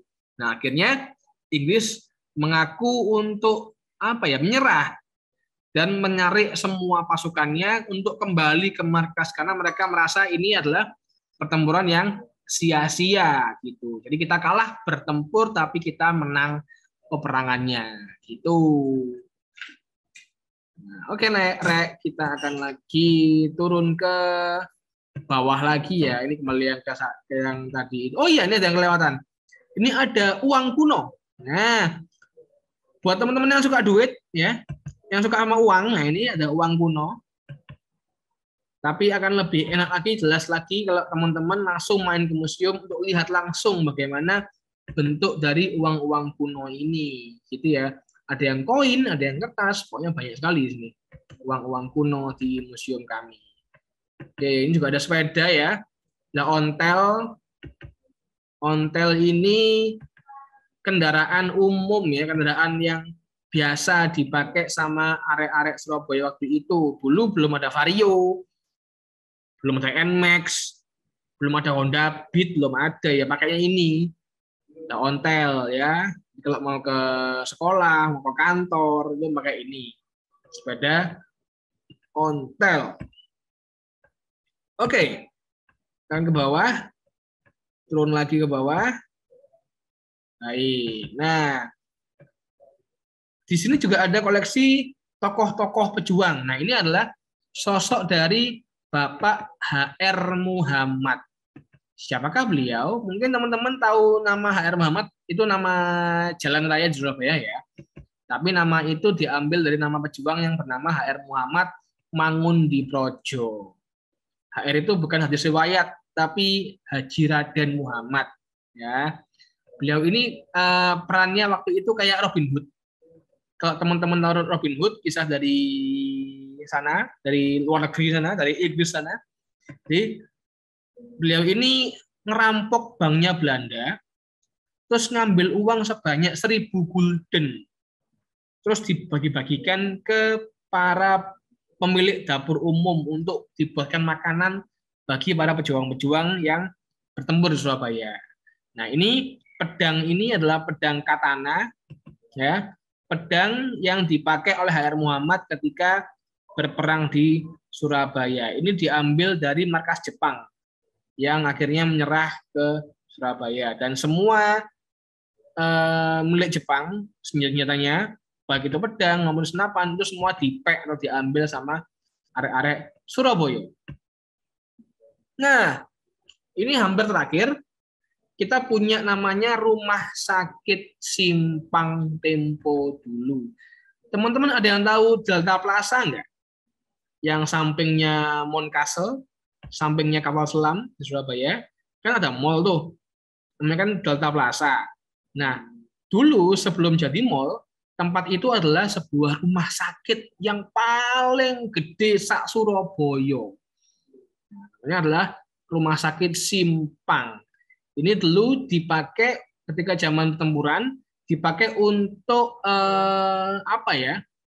merawat para korban-korban perang November Surabaya, baik yang luka-luka maupun yang gugur dalam pertempuran. Gitu. Akhirnya rumah sakit ini diganti atau dirobohkan menjadi Mall Delta Plaza di tahun 1980-an, teman-teman, gitu ya.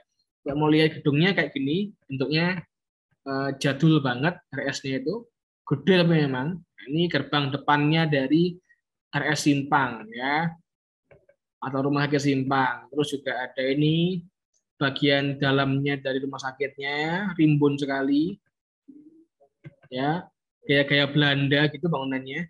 Karena emang ini dulu RS Simpang ini adalah rumah sakit khusus untuk para tentara-tentara Belanda. Nggak boleh dulu orang-orang Jawa, orang Surabaya masuk ke dalam Rumah Sakit Simpang. Gitu ya. Oke, kita sudah selesai tur virtual di dalam museumnya. Kita akan keluar dari museum menuju ke arah Tugu Pahlawan yang tadi. Nah, setelah kita berjuang mati-matian Surabaya selama 3 minggu melawan Inggris tadi itu, meskipun kita kalah dalam pertempuran, tapi kita memenangkan peperangan. Dan perjuangan tadi itu diabadikan oleh Pak Soekarno dalam bentuk sebuah monumen Tugu Pahlawan yang dibangun tanggal 10 November tahun 1951. Ya, jadi Tugu ini dibangun tanggal 10 November tahun 1951. Dan kemudian diresmikan di tanggal yang sama, di bulan yang sama, tanggal 10 November juga, tapi tahun berikutnya, berarti tahun 1952. Artinya membangun Tugu ini hanya butuh waktu 1 tahun. Dengan total biaya yang dibutuhkan sebanyak Rp300.000 untuk membangun sebuah monumen. Iya, segitu uangnya, Rp300.000. Gitu ya. Padahal kalau zaman sekarang uang segitu buat beliin Ricis sama Chat Time sama boba sama kopi itu sudah habis mungkin ya. Nah, kalau dulu bisa buat bikin Tugu Pahlawan yang megah kayak gini. Gitu teman-teman semuanya. Oke, di sini teman-teman ada yang mau bertanya mungkin diketik boleh, langsung ngobrol boleh, atau mungkin guru-gurunya juga nggak apa-apa kalau mau tanya-tanya silakan. Monggo dibuka sesi tanya Langsung kono lah wis ya enak. Enggak apa-apa, wis kono langsung aja lho.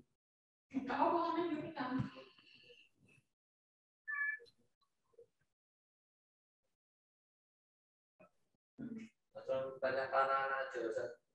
Ada yang bertanya.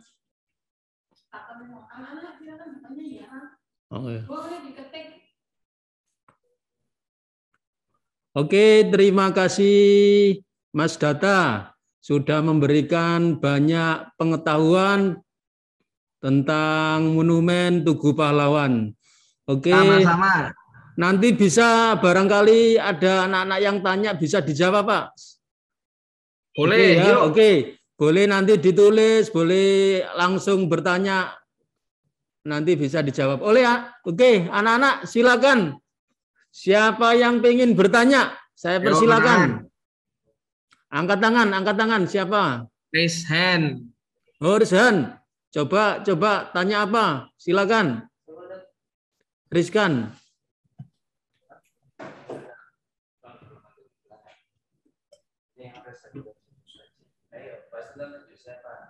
Oke, silakan angkat tangan. Siapa yang ingin bertanya? Diketik boleh, langsung ngobrol boleh. Oke, Rizky ya. Silakan, apa yang ditanyakan?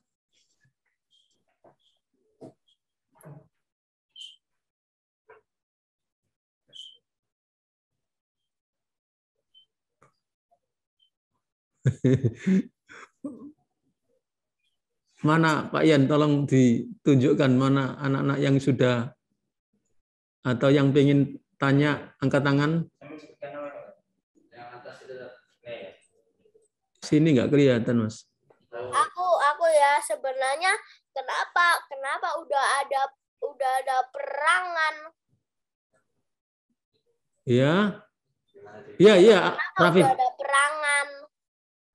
Rafif, ya. Kenapa ada peperangan gitu ya?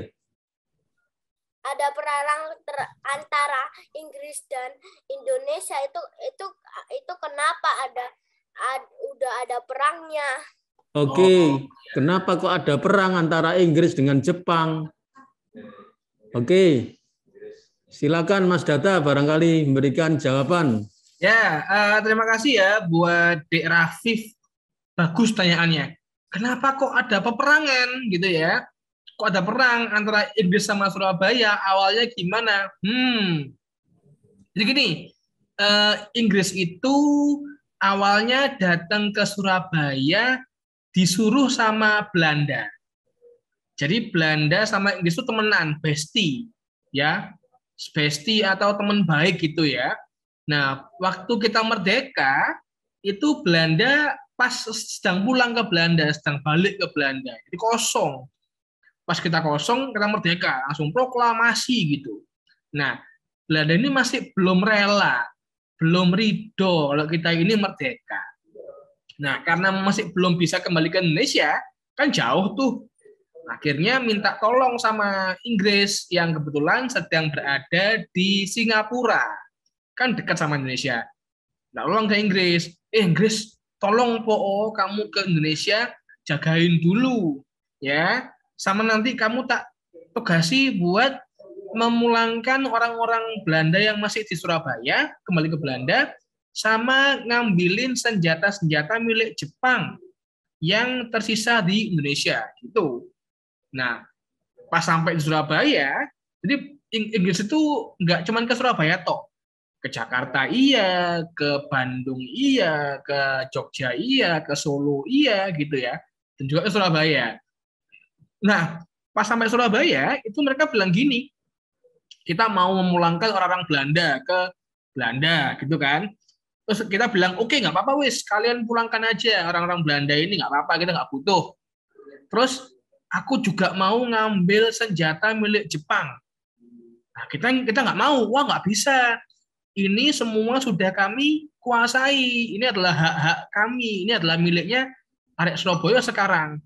Kalau kamu minta kami menyerahkan semua yang kita punya, maka kalian ngajak perang dong. Tuh.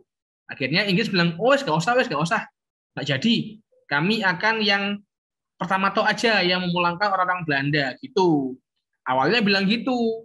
Ternyata besoknya pas setelah dia bilang gitu, itu ada pesawat ya membawa banyak sekali surat atau selebaran poster yang isinya ancaman ke Surabaya. Bilang gini, nanti semua orang Surabaya yang ketahuan bawa senjata akan ditembak sama Inggris. No, kan? Bingung orang Surabaya. Kemarin bilangnya kita boleh bawa senjata, kok sekarang diancam mau ditembak. Kita marah, kita perang sama Inggris selama 3 hari awalnya. Ini agak panjang jawabannya ya. Perang 3 hari, Inggrisnya itu ngerasa hampir kalah, terus Inggris minta bantuan ke Pak Soekarno. Pak Soekarno bilang iya, oke tak bantuin, tak damaikan kalian berdua biar enggak berantem terus. Singkat cerita, setelah sama Pak Karno didamaikan, akhirnya ada perjanjian, sepakat Inggris sama Indonesia damai, sudah rukun, nggak lagi berantem lagi. Lah kok setelah itu jenderalnya Inggris pas sedang konvoi perdamaian keliling Surabaya, jenderalnya Inggris yang bernama AWS Malabi ini ditembak mati sama arek Surabaya. Yang arek Surabaya ini tidak tahu kalau ada perjanjian damai antara kita sama Inggris. Wah, akhirnya marahlah Inggris ke Surabaya. Kita diancam lagi dengan serius. Wes, pokoknya Surabaya harus menyerahkan semua senjata milik Jepang maksimal tanggal 10 November jam 6 pagi. Kalau nggak mau menyerahkan senjata, akan kita bom dari udara, laut maupun darat. Nah, itulah awal perang 10 November di Surabaya yang akhirnya dikenang menjadi Hari Pahlawan Nasional. Gitu ya, mudah-mudahan dijawab ya Mas Rafif. Jawabannya agak panjang, tapi mudah-mudahan menangkap intinya ya Mas Rafif. Terima kasih. Oke. Terima kasih Mas Data. Anak-anak, barangkali ada satu lagi pertanyaan? Ya, satu lagi boleh. Oke, yang cewek gantian. Tadi yang lagi sudah, sekarang yang cewek. Yang perempuan. Siapa? Askia. Oke. Oh, Askia, silakan. Kalau ke Tugu Pahlawan jam berapa? Oh, bukanya jam berapa kalau mau pengen ke Tugu Pahlawan? Oke. Mas Data, jam berapa Mas dibuka? Ya, oke untuk di Askia ya. Jadi Tugu Pahlawan ini bukanya mulai jam 8 pagi sampai paling terakhir itu kunjungan jam 3 sore. Jadi kita nanti booking dulu tiketnya.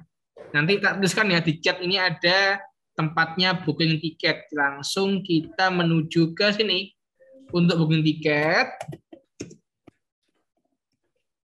Sorry, booking tiket itu bisa ke tiketwisata.surabaya.go.id ya. Sudah bisa tak tulis di chat ya teman-teman. Oh sorry, ini belum. Nah ini. Jadi bisa ke sini ya, bisa ke tiketwisata.go.id. Kita buka mulai jam 8 pagi sampai jam terakhir itu jam 2 sampai jam 3 sore kunjungannya. Gitu. Boleh bawa orang tuanya, sendirian tok juga boleh. Nah, untuk siswa, untuk anak-anak yang masih sekolah itu gratis loh. Jadi bisa masuk aja. Gitu. Kalau orang tuanya juga cukup murah banget, tiketnya cuma Rp5.000 per orang. Dan teman-teman bisa menikmati sajian museum sambil belajar sejarah Surabaya. Gitu ya. Oke. Sudah. Anak-anak, terima kasih Mas Datas atas informasi Sama-sama. yang sudah diberikan kepada anak-anak. Mudah-mudahan menambah pengetahuan dan wawasan tentang kegiatan pagi hari ini. Dari saya, terima kasih. Dan sekarang akan bergabung dengan Ustadz-Ustadzah yang ada di Monumen Tugu Pahlawan. Untuk itu kami persilakan Ustadzah Ida sama Ustadzah Umu Silem. Kami persilakan.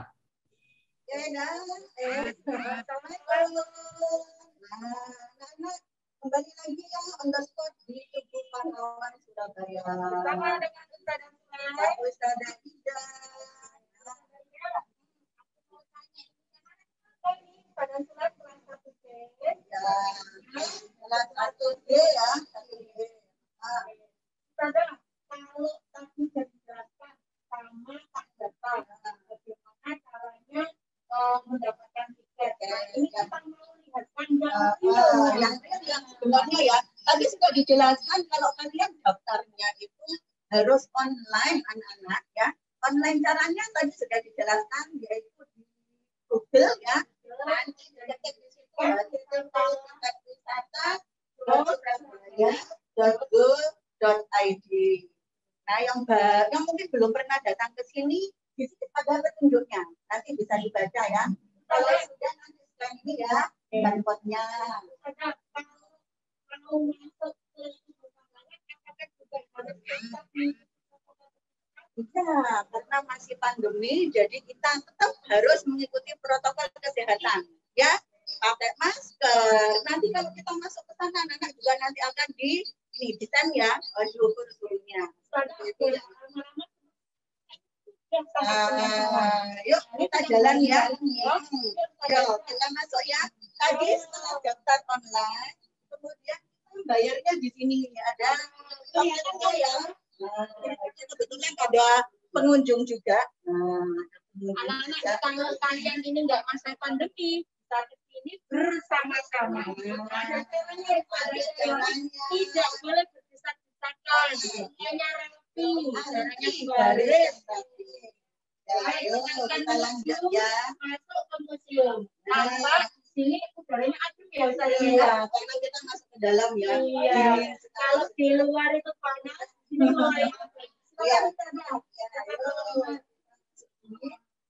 Ini kalian menuju kalau tempatnya kalian bisa ke sini. Jadi sebelum masuk sudah ditem dari yang lainnya masuk ke sini bayar Rp5.000 saja.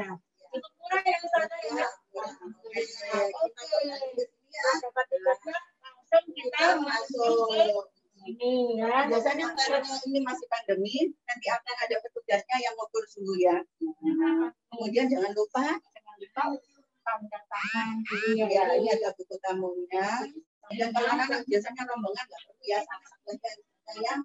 Kemudian pakai sanitizer dan kemudian boleh masuk ke dalam. Untuk kita sama-sama ya. Masih bagus banget.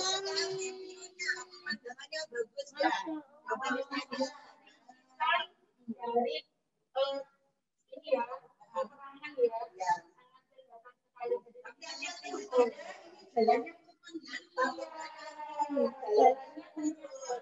Jalannya kalau mundur hati-hati.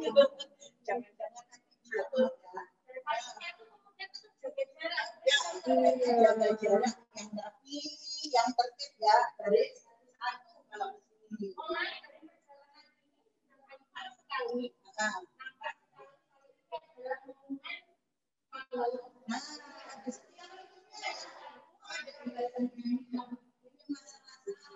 perjuangan rakyat Indonesia, terutama rakyat Surabaya.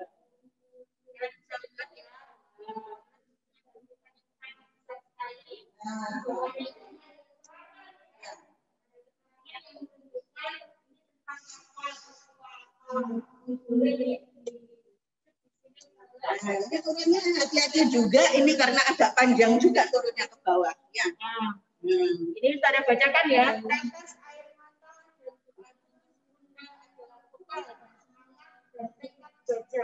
Kami bangkit membuka sepeda, menyerahkan jiwa dan raga bagi. Nah, jadi kita bisa membayangkan bagaimana dulu rakyat Indonesia berjuang mati-matian ya, sampai banyak mereka yang meninggal.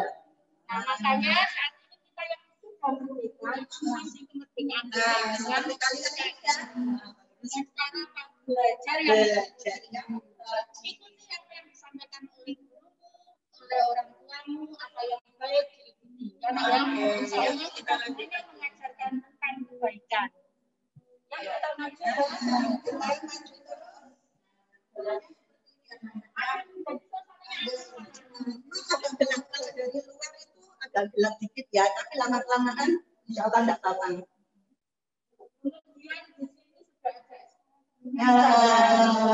Ada eskalatornya ya. Di sebelah sini ada eskalator, sebelah kanan ada tangga biasa. Kalian boleh pilih. Nggak boleh ini ya rebutan ya Ustazah ya. Nggak boleh rebutan. Biasanya itu kan rebutan ya. Tetap antri satu persatu. Karena ini tinggi sekali ya Ustazah ya. Iya, ini tinggi sekali ya.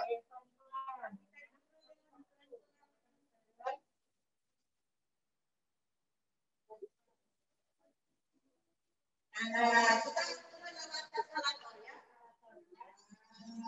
Jadi itu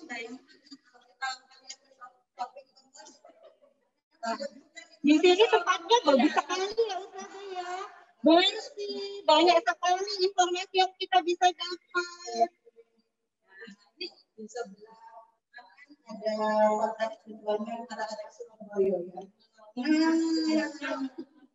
Dan ini sudah belajar dulu di Majapahit ya. Mereka berusaha untuk menurunkan bendera Belanda ya. Sampai sobek yang warna biru akhirnya jadi bendera Indonesia merah putih. Jadi kalau mau merdeka itu harus diperebutkan. Oke, lanjut lagi kita jalan terus di sepanjang jalan di sini ada banyak foto-foto masa kemerdekaan ya. Ada foto pahlawan zaman dulu ini, zaman dulu ya Ustazah, mungkin sehabis kemerdekaan ya 1945. Kemudian ini foto Surabaya zaman dulu ini ya. Jembatan kereta api dan tram di jalan Nawawi zaman dulu masih gitu ya. Fotonya belum jelas, masih hitam putih semuanya.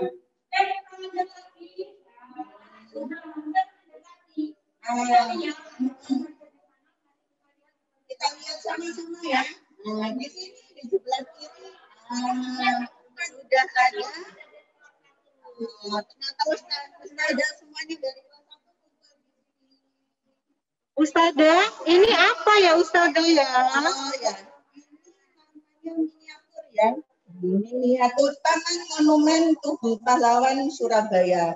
Jadi kalau kalian ingin lihat Tugu Pahlawan semuanya, seluruhnya di sana, ini di sini bisa dilihat ya.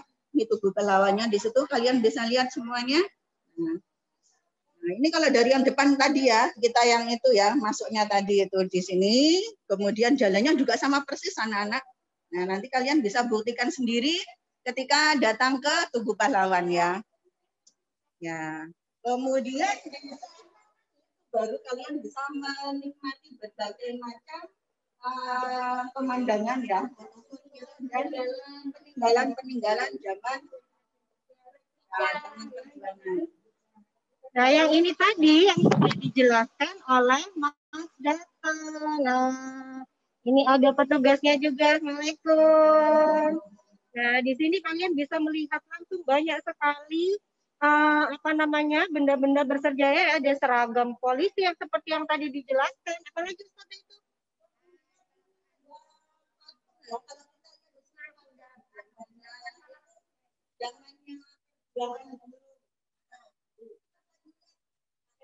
Ada yang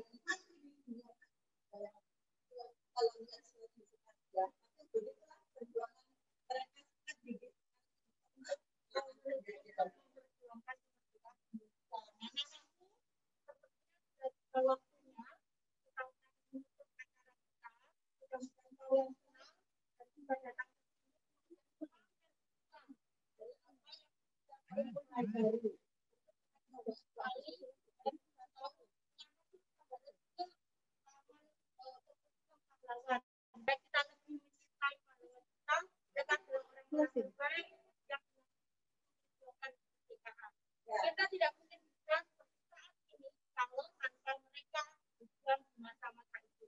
Kita boleh maka wajib hukumnya mengisi kemerdekaan dengan menggunakan waktu ini dengan cara yang baik. Kalian adalah tugasnya belajar. Oke? Baik, kita belajar.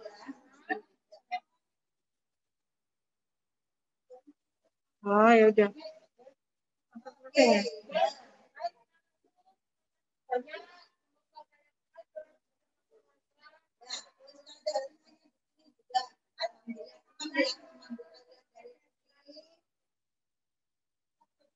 Ya.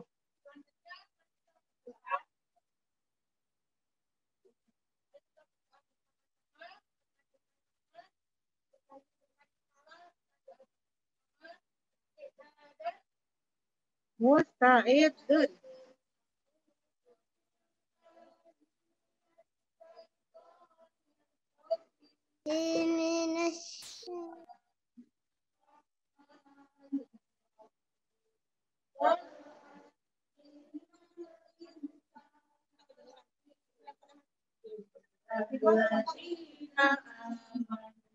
Wa amilus solihati wa tawasau bil haqqi wa tawasau bis sabr. Allahumma ighfirli wa li walidayya warhamhuma kama rabbayani shaghira. Rabbana atina fid dunya hasanah wa fil akhirati hasanah wa qina adzabannar. Bismillahi tawakkaltu 'ala Allah, la haula wa la quwwata illa billah. Subhanalladzi